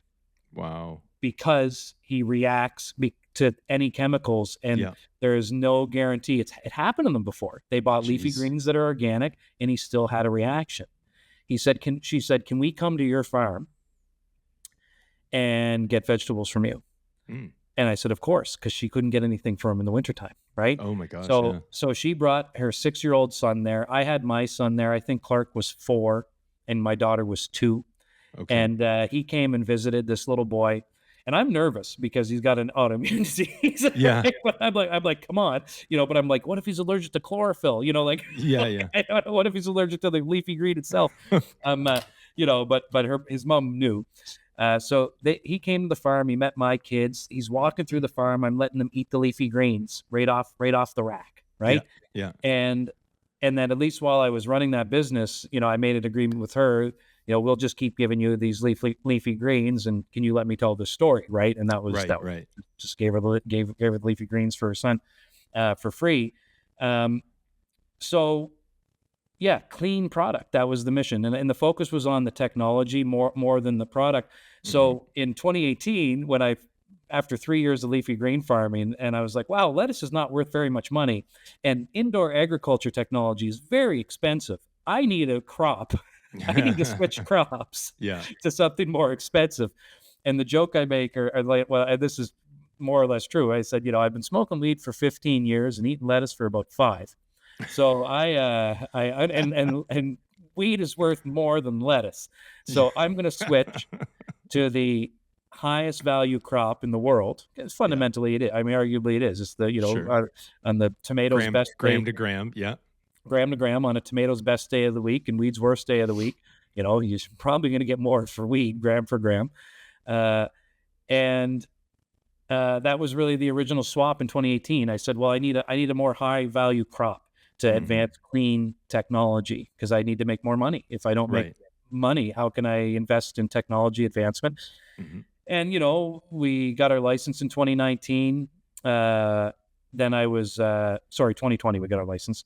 And then I had my first products hit the market by 2021, and a whole bunch of things happened during that time. And, we ended up launching bath bombs as a wellness product, and out of kind of necessity, but also opportunity, identifying the opportunity that we had. And slowly the company shifted away from the back end, which was the technology, which was my original focus, to the front end, which is now, of course, the wellness products. So like that Stewart Farms, just like the film, okay? Like the film. Rob showed me the sizzle reel of the film. It wasn't about 3 people and their adventure. Right. 3.5 years later, the documentary was about something completely different, and it was amazing. Stewart Farms, day one, I thought it was going to be this. Today, we're well on our way to, being undisputably number 1 in wellness in Canada in topicals. So like, but nothing like I thought it was going to be. Journey, right? They always say it's not about the destination; it's about the journey, right? And the more that you have to be present to understand that during that journey. That's one of the things that I've noticed is, we always strive for whatever we view success for our current business. We could say business, our family, whatever it might be. But we forget to just enjoy that journey and the process to get there. And I think that's one of the things that you've done so well. But you didn't start out, I mean, you're talking about tech, but when you're like, okay, fuck tomatoes, I'm going to grow weed. It wasn't, I'm going to grow weed to eventually become a wellness company, right? Well, it actually was at right out the gate because my anchor for the technology was clean food. Right, it was just the cleanest food humanly possible because already I had adopted, all the mantras from the film. Right. Food right, is right. medicine. Okay. Soil is medicine, right? So I was already in that anchor point. So part of the driving force over to cannabis as well was, oh, well, wait a minute. Now I can actually grow literal medicine. Mm. Right? Right. I can feed the Yeah. medicine. Yeah. I can feed the cleanest food available Got it. to the Yeah. medicine, right? And create the cleanest medicine. And on top of it, I was like, well, you can turn a tomato into tomato soup and tomato sauce. Sure. And there's a tomato, right? Yeah. And with weed, you can, you've got thousands of different drug combinations across the Mhm. genetics. So just the opportunity to innovate was exponentially more as well, right? It's like, well, Yeah. I can source genetics, and that's a whole category of innovation and medical application. But right from the beginning, I wanted to go full medical, so for the first year and a half.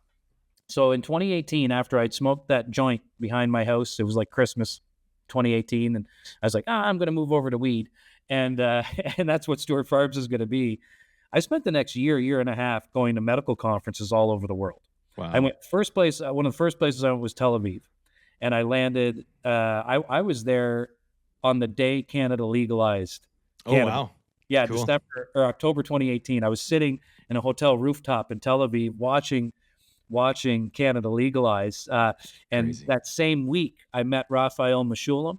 Who's I got that? my selfie with him. I talked to him. I met, half a dozen of the leading medical cannabis experts. Deddy Mary, one of the leading oncologists in medical cannabis. I still talk Okay. to him all the time, Yeah. or every now and then. And he's just a fantastic guy. But I was full medical right at the beginning. But then, as I got closer to licensing, I realized I don't have enough weed and I don't have enough products, and I'm not big enough to go pure medical at the beginning. Oh, Because I couldn't have my own platform. It's just too much management. I would have to be HIPAA compliant. So then I kind of understood at that point, okay, I just need to make products, supply other medical platforms that are in existence, because I don't have the infrastructure, the size of team to manage a back-end medical platform. And we have to go recreational. We just have to take these same wellness products and put them in the rec market, because that's what I have access to. So it's kind of like, I'm sorry, I'm hitting my mic. That's all right. I'm from New Brunswick. There's definitely some French in me. It'd be the French side, not the Italian side. You talk with your hands a lot. You're the French or Italian if you're doing this. Imagine if you got a French Italian, then the whole world's blowing up. Knocking everything over. But yeah, so I kind of came back full loop. Like now we have a very prominent presence on many medical platforms in Canada, and everything we're doing in the rec market is all around wellness and creating wellness sections and building that wellness customer. So we are where I want it to be now, like in real time.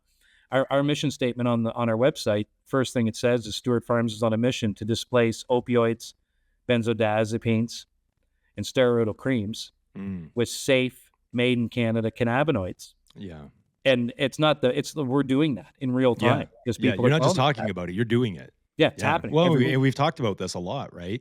And I think what's exciting, I realize the wellness category it's a rough go, right? It's a rough go as, distribution through dispensaries, and not all dispensaries are created equal. And, your end consumer is not necessarily visiting a dispensary. We could go on and on and on, especially how CBD products as well, those don't necessarily belong there. But, from the THC, yours are blended in a lot of cases where it's THC because there is that medicinal value to it.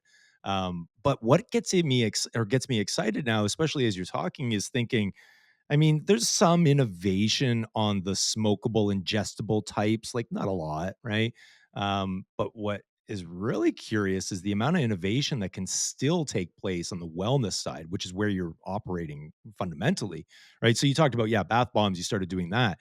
But there's suppositories, there's your transdermals, there's, sublinguals, there's it seems to me that if I was a company looking to expand my portfolio, not that we want to try and get any, market share, and good luck doing it from Stewart Farms, but it would be within that wellness sphere that you could really innovate. Because I don't think, I could just imagine you guys are probably thinking up stuff all the time, but right. That's what would get exciting.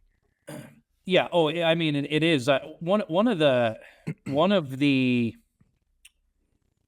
structural issues that the Canadian government created in our industry is they did not reinforce and strengthen the medical channel and the medical side of our industry before, or at the same time at least, as they just made it recreationally legal, right? So like nothing was done to strengthen, enhance, reinforce, or expand the medical channels. It just kind of was more or less left as is, which is a direct platform, direct to patient system. Yeah.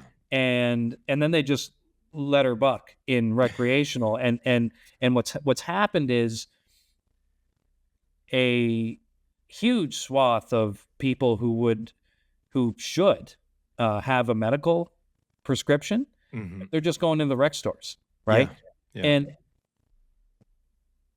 And that's okay in some ways because, as long as they're able to find their own solution within that rec store. But the problem with that is they can't ask the bud tender to really help them. I mean, can't talk about that stuff. Not allowed to talk about what are your symptoms? Whoop, offside. Right? What are your ailments? Whoop, offside. If they had a medical prescription, they'd immediately be in the system where they're able to talk to, nurse practitioners and pharmacists and direct with their doctor, where they could better go through the cannabis wellness journey. Because here's the facts. The facts are that cannabinoids, through variation of all the products you listed off, suppositories, ingestibles, inhalers, nasal applicators, all kinds of different ways to ingest all these different cannabinoids. And fundamentally, THC is for pain. It's antibacterial, it's antifungal if it's applied to skin, but it just is as a compound.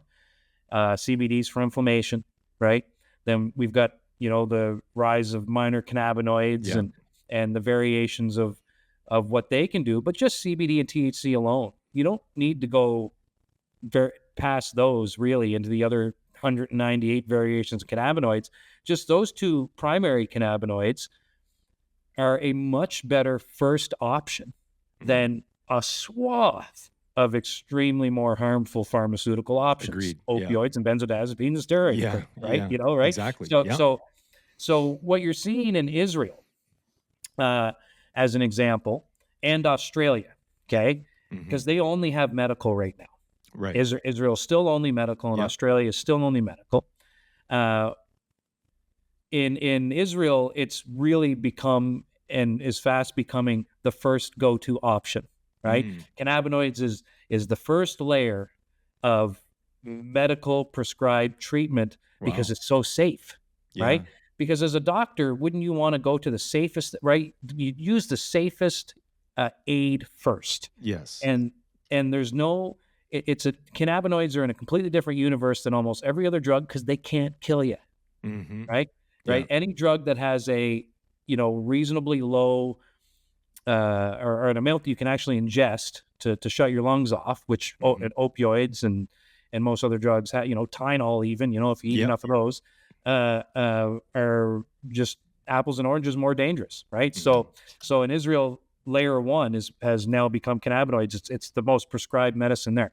In Australia, what they did is it's through all the pharmacies across the country, right? Yeah. So because it's integrated across all the pharmacies across the country, and that might go for another few years, it'll have if or when they legalize recreationally, they've created a very strong foundation of guided medical support through the pharmacy network all across the country. So their medical side of the business is reinforced, and we didn't do that here. So we shit the bed. Well, actually, it's not so much we shit the bed. We kind of shit the bed, but I mean, Wes and I were involved early days, right? Especially with Ample, the vast majority of the platforms we were spinning up and the clients we were working with were all medical. That's what was available in 2017. And then you end up with this huge shift within a year. All of a sudden, we've got recreational adult use framework, and we saw the decline immediately, right? So we were with Ample and servicing those customers for the better part of 6-7 years. And we see the patient registrations decline over time. We worked very closely, Shoppers Drug Mart, we helped develop their platform. They had a huge influx, right? Lots of patients came in. And Ken Wasworld, who led that program for Loblaws and Shoppers Drug Mart, actually, I've got a call with him this week just to catch up. He's not in the space anymore. And he had said one of the fundamental issues, at least with Canada, right from the get-go, is the fact that getting a DIN for cannabis product is kind of the holdup. And obviously getting a DIN in flower, damn near impossible. But getting a DIN where you have a repeatable product through process, a little bit different, right? That opportunity exists. But you're right. And I think even just from yes, you get consultation. So when you look at the platforms like Mendo and some of the others that exist, you get that consultation, you get that feedback. Hell, you get support if you don't like the product, right? Those are key and crucial, but also adjudication. So many people haven't even looked at their insurance benefits to go, is this covered? Do I have a health spend account? Right? And instead, we rush. All of a sudden, we've got adult use framework, dispensaries popping up and cropping up all over the place. Why bother? Why get it medically when I can go over here? And there's so much of that populace that still needs that hand holding, that guidance, right? And I think about our aging generations, but we also, you're mentioning Israel and where Australia are. I hate to say it, but they care about their population and people a little bit more when they're prescribing out of the gate. If cannabis is on the rise as prescription or the prescribed methodologies, Canada, I mean, we're still in pharma pocket, like just like the US, right? And let's call a spade a spade. That's what's going on. We know it. But what do you see? What do you see as the opportunity? Is there another rise? Because again, we don't need to beat it to death where, wellness doesn't belong in dispensaries. And I do think it does have a space in dispensaries. And I think it should be in dispensaries, proper dispensaries, ones that can support it and speak to it. And we've seen that. There's, many that are very supportive of Stewart Farms. Great. Kudos. Those are great.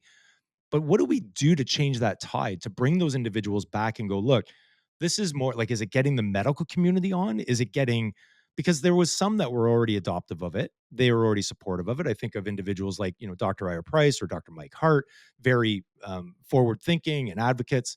But how do we shift that back where the mindset then looks at it? Because there's so many that are still just looking at it going, oh, cannabis is cannabis, back to the days pre-legalization. And, people are just consuming it at the parade. And there's a lot of people at the parade complain. The reason I say that is, Woodstock parade was not long ago and people are just going off, I can't believe they're consuming cannabis at the parade. Yeah, this agreed. Get pouches, get transdermals, get something else. Yeah, but while they're drinking a whiskey. Yeah, exactly. I got my hot toddy over here too. But like, how do we affect that?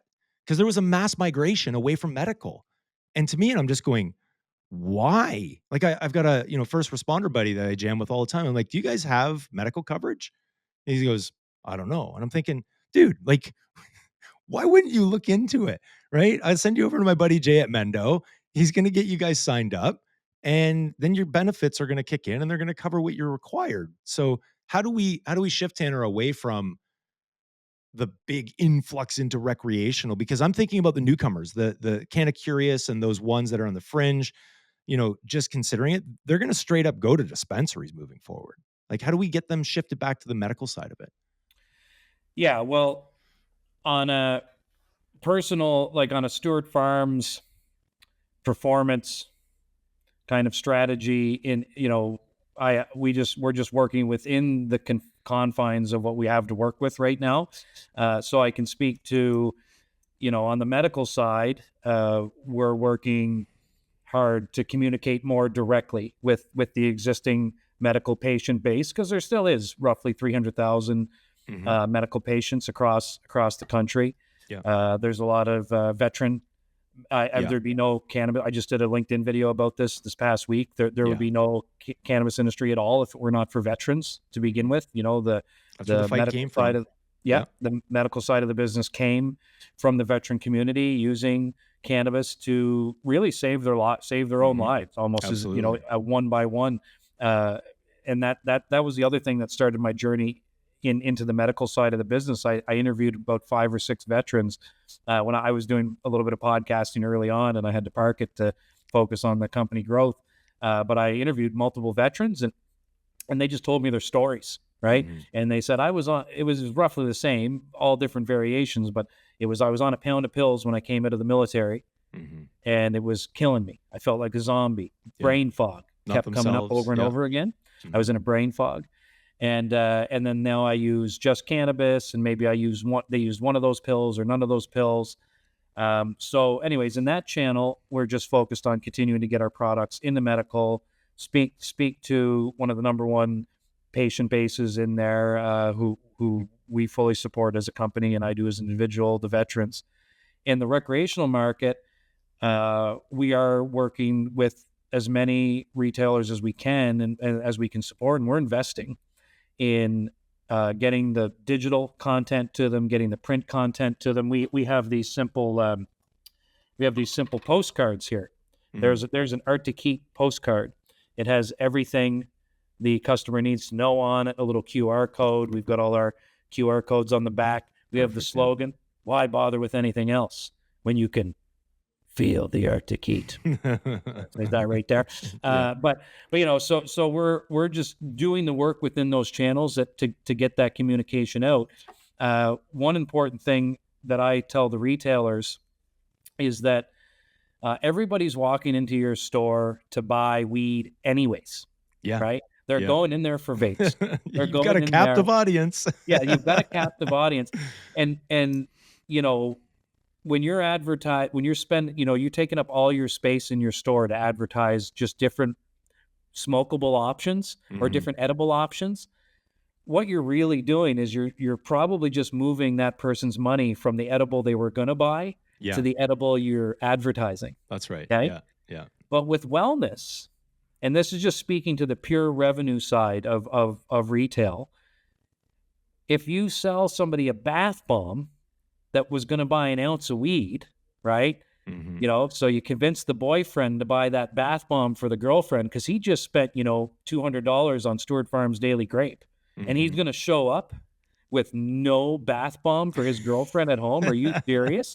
With nothing for his, right? So, but that's new money, right? Because he's going to buy his ounce no matter what.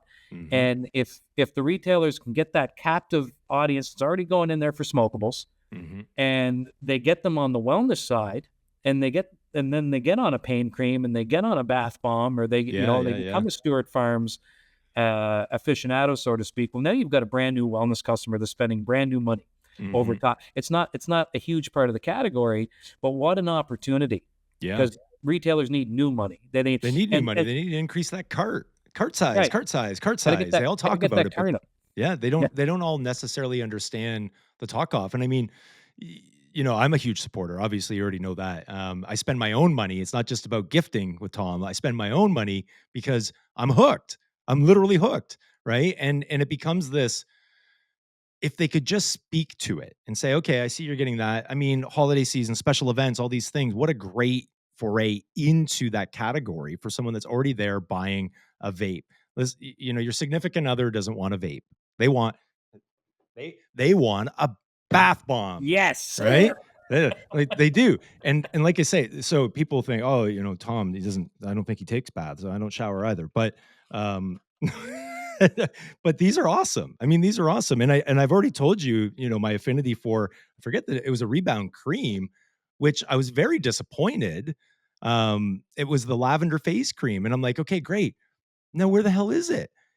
Right? The thing is with all this product innovation, these great products, especially by Stewart Farms that are on the market, if you stop buying them, and we know you love them, they're not going to keep bringing them in anymore, right? And it's not the retailers, because the retailers I speak with that have carried the Stewart Farms are like, we loved it. It did great.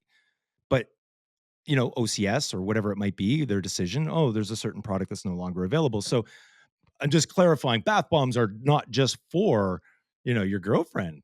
When I shared this story with you, right? I'm like, I got a horrible back every once in a while, and I've been doing a lot better with yoga, so I don't have these triggers anymore. But dude, it was every day. Bath salts, Stewart Farms. Bath bomb, Stewart Farms. And I'd sit and chill. I hadn't had a bath since I was probably 8 years old. Right? You could tell if you'd ever been around me. No, it's right. But the thing is they work. It's not just, oh, it's got THC, it's got placebo effect. No, it works, right? The CBD and the THC, compound effects, entourage effect, you're getting it all. You're not going to get high. Chill out, people. I even remember give one to my wife. She's like, am I going to get high from this? I go, well, what's wrong with that to begin with? But no, you're not. So Not I even, just, not even fully on the wellness side. I use them, especially in the summer. I love the bombs when I go up north because I don't know what it is with the mosquitoes. Bombs, yeah, not the bath bombs, the bombs. The mosquitoes destroy me, and the bombs you guys use are fucking awesome. They take itch away. They keep keep the mosquitoes away. Yeah, There's so many other uses. The lavender and arnica skin balm, BALM for the audience. There's bomb, BOMB, and then the balm. Yeah, which you don't say at the airport, by the way. You've already went through this, right? You don't say, I've got some bath bombs or in my I got some bombs in my suitcase. Yeah, no, at the airport. Yeah, no, you don't. I transport a significant amount of bath fizzes. I'm going to give you a product idea now, which is why not just move into the bug repellent as well? Have you thought about? He's probably already thought about it. You've thought about it, haven't you? So bugs hate. So our lavender and arnica all-purpose skin balm. It's great for really anything skin related. Period. Yeah. But bugs hate lavender too. So it's like just by default, if you're in the woods, like you said, Wes, and you're rubbing it on your bug bites, you're actually keeping the mosquitoes away too, because they detest lavender. Works great. But works great. Yeah. Make one product specific. I want to spray it all over myself, right? You make a great point, Tom, on the bath bombs in general. The reason we love having these in market and we love making them and just getting them out there is every bath bomb, we tell our manufacturing team it's an hour of wellness that we're putting out into Canada, right? Wow. Because we recommend an hour-long bath. It's mental health. It's physical wellness. They're extremely moisturizing as well. And that was an anchor point. Fucking awesome. Yeah, aromatherapy. Let's just say it, yeah. Aromatherapy. You use those scientific words. I'll say it smells fucking awesome. Yeah, it smells good. But it's let's talk about this whole will it get me high? Okay, please, yes. Nobody ever would think to ask their doctor, will this steroidal cream get me high? Will this no other topical on the market or any prescribed topical would anybody ask their doctor, does this get me high? But pharmacists put fentanyl in they compound they'll make a compound topical with fentanyl. Pharmacies that's right. Yes, that's right, because you don't get high through your skin. It's not how it works. It doesn't matter if it's fentanyl or compounded a compound opioid, right, which they do. You compound opioids into topicals as well. You don't get high, but see, there's this unique conversation around cannabis that we don't apply to any other drugs, right? We don't apply it to any other drugs. And that is from 70 years of pharmaceutical propaganda, right? It's it's inherent in the way we think about it. It's like we've taken cannabis as a plant out of the plant world, and people don't think, in cultivation side, right? People weren't thinking about growing cannabis like you would any other fruiting crop, which you do need to think about it that way. And then on the drug level, same thing. We've taken this whole category of drugs and we've given it these special, the kind of isolated it into with all these unique questions that we never ask about any other drug at all. And again, that's perfect for the pharmaceutical industry. And I'm going to bring up one thing that's driving me crazy right now. And if there's is it my hat? Is it the way I'm wearing my hat? No, your hat looks great. Oh, okay. No, it's Ozempic. It's called Ozempic. Oh fuck. Okay.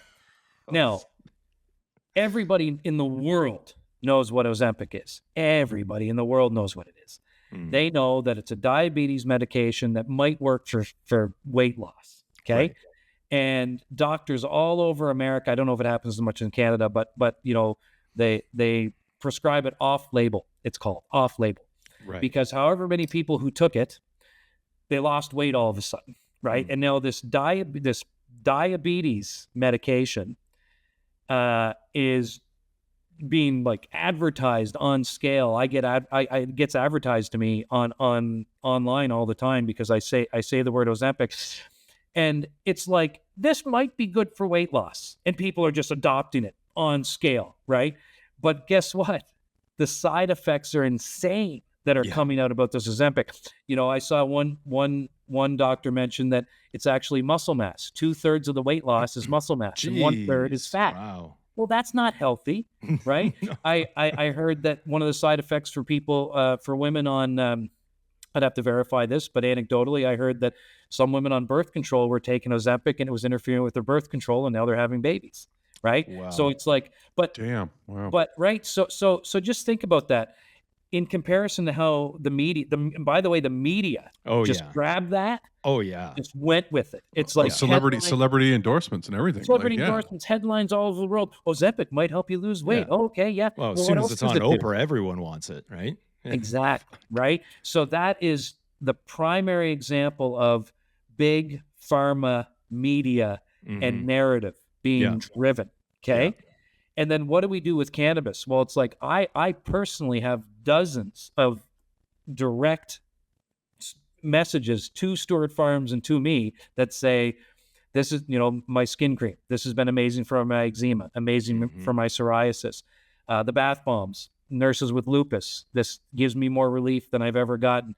People with arthritis, and then what do we do with that? Well, a media article will be released about CBD, and CBD is obviously one of the most powerful anti-inflammatories in existence, period, with minimal side effects, if any, in comparison, right, to a statin or something like that. Oh, yeah. Right? Yeah, so, for sure. So, or anything. So, or an anti-inflammatory, sorry, statins for that's wrong drug. But anyways, but the narrative is always, well, some people use CBD for anti-inflammation, but the research is still out, and CBD is also known to maybe have had this side effect once or twice, Yeah. So there'll always be like, even if you go on ChatGTP and you ask it to compare weed products to I did it. I asked it to compare weed to Ozempic. Sorry, I can't give you that answer. Well, it'll loop in whatever potential negatives it can. That's right. Yeah. No matter what. So you can actually see the bias in AI on pharmaceutical drugs as well, right? It'll pull all those, but it's really nothing at the end of the day. Like, there's no danger in cannabinoids, but Ozempic, this brand new drug that nobody heard of, 8 months ago, it's being adopted on scale, and everybody's like, this is probably great, but no, it's not. It's hurting people already. It's provenly hurting people. Oh yeah. So that right there speaks clearly to the hypocrisy against cannabis. Oh, 100%. I mean, let's face it. Big Pharma knows that on mass adoption of cannabis, it's going to drastically affect their bottom line. It will. But give it a fair shake. You don't like it? Get the fuck into the cannabis game then. It's, treat people, help people, right? It's funny because you're talking about the ads, and my wife and I joke about this all the time. And yes, I'm getting older. I watch Jeopardy as much as I can every night, like clockwork. And I stream it. Wes loves it. He rolls his eyes at me. Don't interrupt me. He'll slack me. I'm like, I'm watching Jeopardy. Fuck off. But anyways, it is because we stream it from the US. It is, the demographic is older, right? So you've got Wheel of Fortune and you've got Jeopardy going on. It is pharma ad after pharma ad after pharma ad. They just don't stop. And then they're quick. May cause symptomatic exposure to and it just goes on. Okay, then give cannabis a fair shake, allow the advertising, and we'll still say the same stuff, right? May cause. We'll put those in there too. But we'll win. We'll win on the cannabis side. Yeah. We have 70 years of only negative research against cannabis, right? You were only permitted, you could not get cleared by the DEA in the US, or you couldn't get any clearance to do any cannabis research for almost 70 years unless you were doing research on the negative effects of cannabis. Yeah. You weren't allowed to research unless you were trying to say how bad it was. Yeah. So there you go, right? Yeah. And we know where it was funded. We know where those were funded from as well. That's right. They're all funneled through the government and from Big Pharma. And what's the list of side effects? Increased appetite. Yeah. Dry mouth. Red eyes. May cause diarrhea. That's like may cause vomiting. That's referring to like if you ate one of Tanner Stewart's mom's cookies in high school, you probably shouldn't have eaten the whole fucking cookie, you know, and you might get a little sick from eating Kathy's cookie, right? But you know, like, big deal, right? You know, like sure, like, I did a chart. It's beautiful. I'll try to remember to send it to you guys. I have cannabis here, and I have opioids and benzodiazepines and antidepressants, right? I've got the three of them beside each other, and I've got all the side effects of all of them, right? Death is not included in the cannabis exactly. one. And I have the overdose numbers at the bottom from, I think, 2021, the yearly U.S. overdose, and it's like 47,000, 5,000, 8,000, and that's from directly consuming that drug. And you know, cannabis is zero, right? So the safety alone. But we talk about cannabis like it's the most. It's clearly one of the safest drugs in existence. Period. And we talk about it as if it's worse than, you know, an opioid. Anything, heroin. Well, I mean, I'm living proof, right? Like, so, you know, through all the various injuries I've had throughout my life, and it was shortly after back surgery, they put me, well, prior to back surgery, the immediate was, you need something strong, right? I couldn't move, right? Granted, it made life a little bit better, but not anywhere near, right? So it was OxyContin, baclofen, and something else. And that was my cocktail for years, even though I was a cannabis consumer. But when you're in that much pain, the last thing you're thinking about, I got to go break up some weed and roll a joint. But when it finally, I was like, it's sinking in, and I'm like, I can't stay on this. I'm not a vet, but I know what they feel when they're going through that fogginess. They're not themselves. They don't feel right, irritable, right? That's what comes with opioid use. That's what's there, right? And why is there, I'll remind anyone that is, you know, I think the vast majority of our audience are very pro-cannabis, but I'll remind any of the naysayers, there is a massive class action lawsuit against the makers of OxyContin, and there was another one that was going on at the same time. But Purdue? Why? Yeah, that's Purdue, right. Yeah. It was under Purdue. And so why? You fucking lied to all of us, right? Like, let's face it. Anyways, what is the next innovation? You guys, I'm excited. Did I get any? I got a little thing of Arctic Heat. Tell us about Arctic Heat. I want to know about some of the new products. I'm looking forward to the roll up. That's one I want to get my hands on. Oh, you mean this? Oh, you mean that? I'm just gonna grab that. Yeah. This 30 gram Arctic Heat stick. Blurt. Wes will drop that one out. Yeah. Yeah. No. So in January in Ontario, our 30 gram Arctic Heat roll-on stick is launching. It's the, you know, sister product to the Arctic Heat cream. 30 gram stick, 300 and 300 balance, so 10 and 10 CBD THC per gram. It smells amazing.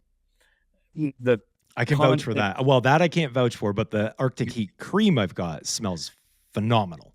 Well, and that was a goal with the cream, right? So with the whole Arctic Heat line of muscle relief products, and it will continue to be an increasing line of products. When we started with the cream, that's what we said. We said, what are some perceived issues with Icy Hot and A535 that we could get ahead of or improve on with our muscle relief cream? And we said, well, a lot of them they don't smell good. They're sticky when they go on, and they burn too much. And people, you know, their skin actually gets irritated because of the heating cooling effect is a little too intense. That comes from the eucalyptus and the mint crystals in the product. So we said, all right, let's make a cream that smells really good and it moisturizes. Why not make it moisturizing as well? Might as well throw that in there too. Yeah, and it'll go in smooth. And we made the heating cooling effect, the cooling and heating effect. It starts out cool and then the heat comes on after. We made it a little milder, right? So that it would, you know, you still get it, but we didn't want it to be too intense so that people would enjoy putting it on. So we achieved all those metrics with the cream. And then of course you blend a nice pain cream, camphor and wintergreen. It's got all some really good pain relieving elements in it. Then we add the cannabinoids. So the proper amount of THC and CBD. Yeah. So when we went to go do the stick, I said, okay, well, let's make the stick smell amazing instead of just great. So, right? It's just, there's two different levels, right? So we kind of platformed off the cream, and I think we hit the nail on the head. You know, like when I smell the stick. So obviously there's a lot of the same elements between the two products, but we turned the dial up. But the stick is so convenient. right? It's got to be so much. Like I've got a couple different ones, and you're right. I've got my chiropractor sold me one time. I forget what the hell it's called. It's like a nuclear weapon, though. I can't use it. My dogs won't come near me. Like it is. I'm serious. They're like, whoa, buddy. Like you stink. Like and it is. If I use it, even covered in clothing, my eyes water. Which so now obviously I'm super excited and we'd support Stewart Farms all day long. But yeah, I'm super excited for that. But January. And that's, the heating cooling effect is nice. It kind of gives that, there are relief properties in there, but it can be a bit of an illusion too, right? Where all you're doing 100%. Is just trading the pain for this burn. Yeah. Right. So we didn't want to go down that road. We focus on, effectiveness at the area. Right. And here's the thing that a lot of people don't understand about the alternative drugs that they would take as opposed to cannabinoids to give localized pain relief. When you take a lot of, an ibuprofen or a Tylenol or a lot of these drugs, they're called painkillers, right? But really they're pain. They just turn off pain. Yeah. Sure. They kill the pain. Screw with your receptors. Yeah. They're just turning your ability to feel the pain off. Yeah. You're not doing anything in the area. Yeah. And in fact, what you're probably doing is you're setting yourself to get more injured because you turn your pain receptors off and you're like, oh, I don't have pain. Well, yeah, you do have pain. Pain is the signal your body sends. Something's not right here. Fix this area. Exactly. Yeah. Fix this area of my body. And then you take a drug to turn that message off and you're like, oh, I'm fine. I'm going to go snowboarding. Yeah. Right. Yeah. You're injuring yourself more. Well, 100%. Yeah. So cannabinoids, THC is giving you pain relief, but it's also doing other things that are going to help you get through that injury, right? And the CBD is lowering the inflammation in that localized area. Right. And you're getting into the issue. Okay. So is it going to shut your pain off immediately like a more powerful opioid? No, but that's not a good thing anyways. Yeah. It's going to give you relief and actually help you work your way through the injury and fix the problem. Yes. Yeah. So again, cannabinoids are a much, much better option.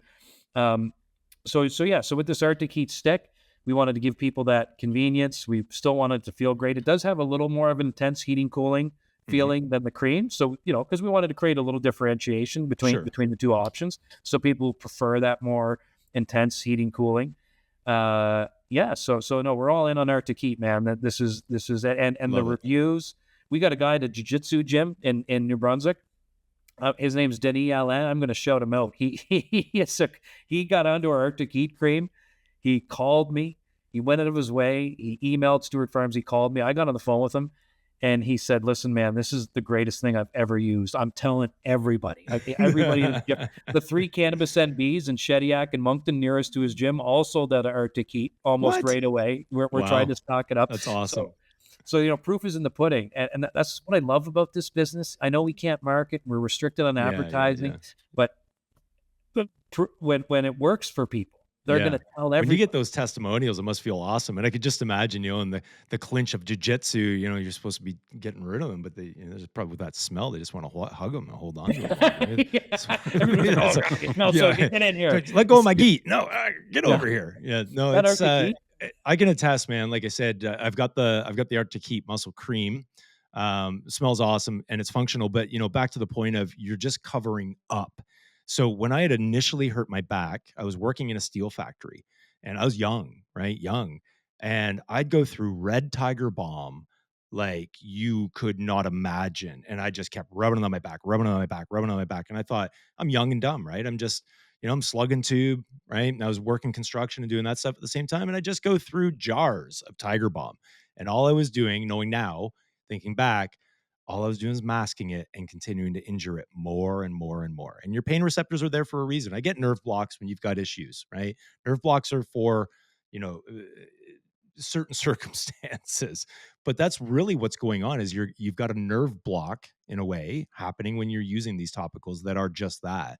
And then you just further the injury even more. So anyways, super excited about the stick, man. That's awesome. And to your point, Tom, these more powerful, potent drugs that are more dangerous, they have their place and they have their function. Yeah. but we should be on scale. Mm. You should start with the safest drug, Yeah. the safest aid. And Yeah. then, hey, your quality of life is not good and you got to turn that pain off to get through your day. Go to an opioid, right? Yeah. Like it's Sure. They have They have their benefits. place. The problem is that there's so many physicians that's just their go-to. It's the immediate, right? Oh, you got this? Yep. Well, you're going to give you this anyways. Well, the majority, I mean, I got a friend right now, he's got a skin issue. He goes to the doctor. He's not there 5 minutes. Here's your prednisone. It's just not even skin something. This is the drug. Don't you for want to skin see something. it? No, I don't need to see it. No, I don't I've even know. seen it. Been there, done that. I've seen it all. Don't you worry about it. Yeah. Yeah. This Don't you worry, drug, son. this drug kind of maybe works for that issue, and I just prescribe it to everybody. Here you go. Yeah, Get in my exactly. office. See you later. Yeah, don't call me around Christmas. I'll be in Boca Raton because they're paying for me to be there. Yeah, need that Pfizer bonus check. That's what I need. Yeah, exactly. Yeah, exactly. Yeah, well, I mean, unfortunately, like GPs or many GPs, many doctors have specializations, but then a lot of other doctors, unfortunately, half the time maybe they function as just frontline drug distributors. Yeah, right? 100%. And that's where they get most of their continuing education from, is from the pharmaceutical companies, right? So listen, man, we love the work you're doing. We love Stewart Farms. We love the products. I don't know if there's one I've tried that, and I would admit to you if there was one I tried that I didn't like, but I'm trying to think. I don't think there's ever been one. The coffee bath bomb was interesting and different. What's the name of that one? And it wasn't bad. I was just like, because I'm a coffee addict, and I was just like, fuck the bath. I think I'm gonna go make some coffee. I still have your morning, moon, and night CBD spray as well. The oral spray. This is still really good too. Yeah. Cover those THC logos. We're gonna get in trouble. No. Yeah, that's our CBD hammer. That's one of our simplest products.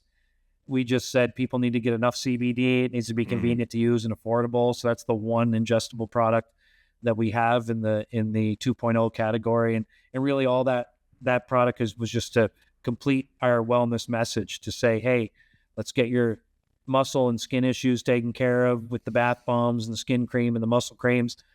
But it might be a little more deep than that, and you might need an affordable internal CBD tool as well, and that's really what that product's all about. 2,800 milligrams, 10 milligrams per spray. Easy to use, and it's really a testament to our full commitment to the wellness journey for everybody. So and I like it too because it shoots about 5 or 6 feet, so you can double. You get some CBD and you get some CBD. Yeah. If you, just in case you didn't know. Wait, did I get any? With this one. Yeah, it's drink from the fire hose. Yeah. Now, listen, you got a well-rounded portfolio of products, man. I think it makes sense, especially with your background and trying to, you're just really trying to help, and that's what we get. That's the message that's conveyed, and obviously, if you spend it even a couple minutes with you, that's what we get. Although you still struggle to roll joints, I'll say that. Oh right? Man, listen, I grew up in New Brunswick. I'm a hash guy. Okay, I can't roll a joint, but I can run a BT like nobody's business. I smoked hash in the dirtiest way possible. Plastic bottle, cigarette. Yeah. Those were the worst. Did you ever make any out of glass, where you'd have to spin the dime or the pebble in there and did they bang it off your heel? Listen, I wasn't that advanced. I was just pure. I was plastic bottle only. Smoked out of a lot of aluminum foil. Way too much. Oh God, yeah. This is why you're on the health journey now. Yeah. Well, I got to counteract. That was cannabis, not crack, folks. We were talking cannabis here, okay? Anyways, listen, man, it's been awesome having you on. You're welcome anytime to join us on Legacies. Anytime we get the chance to connect, we're always grateful. But we just love you. We love everything you're doing, everything you guys. Your sales team is growing. More presence of Stewart Farms, dominating the industry. I love every minute of it. Oh man, just a quick shout out to Jennifer Kloppenberg, my director of sales. She's phenomenal. She has Chloe Lady Weedington on Instagram.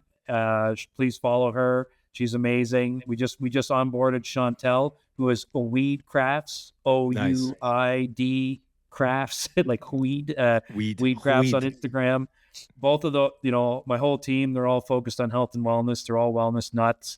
And just so happy to be building that side of my company out right now. So yeah, it's awesome, man. It's awesome. We love seeing the progress.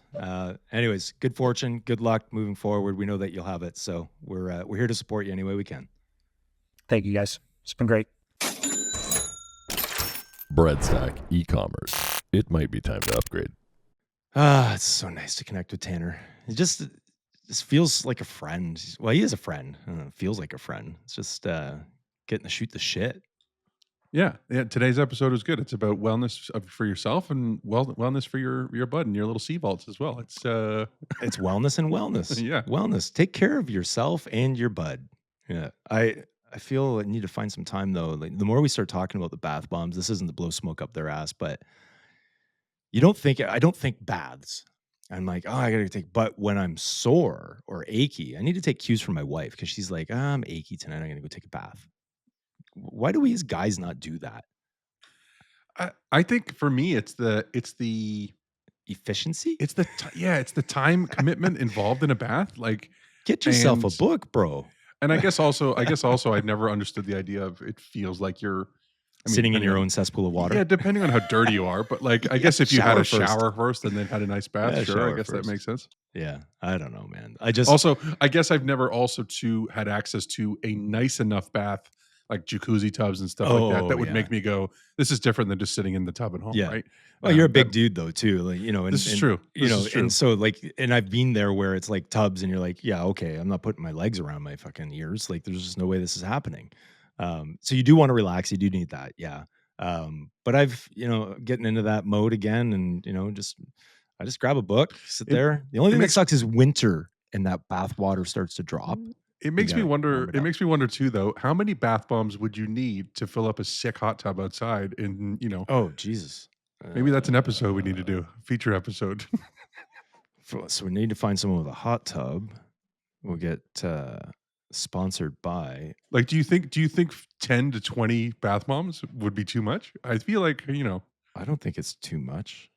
I don't know. I guess we would have to look at what's the volume of a normal bathtub in liters compared to the average hot tub, and do the because I think this is just one bath bomb per bath, and most baths would be standard. Okay, so most bathtubs are around 302 liters. Okay, now that'd be filled to the brim probably. So let's call it 200 liters. 200 liters. And then it looks like the smallest hot tubs are like 1,800 liters going all the way up to 5,100. So call it 200 using one. So you need you need about 20. Okay. You need about 20 bath bombs. Tanner? All right. Make it happen. We should have thought of this while you was on. Yeah, we'll film it. We'll film it. Anyways, been a fun episode. Learned a lot. And, obviously we want to see success for both the companies, Boveda and Stewart Farms. Both incredible. They've got incredible teams, and they care. I mean, they just care, right? So, anyways, just a quick reminder before we go. So, mark your calendars for May 10th for our special event. More details will come on that. May 10th. What's May 10th? 510. Oh, did we pull that off on purpose? Can we stop dropping hints? Let's give it some.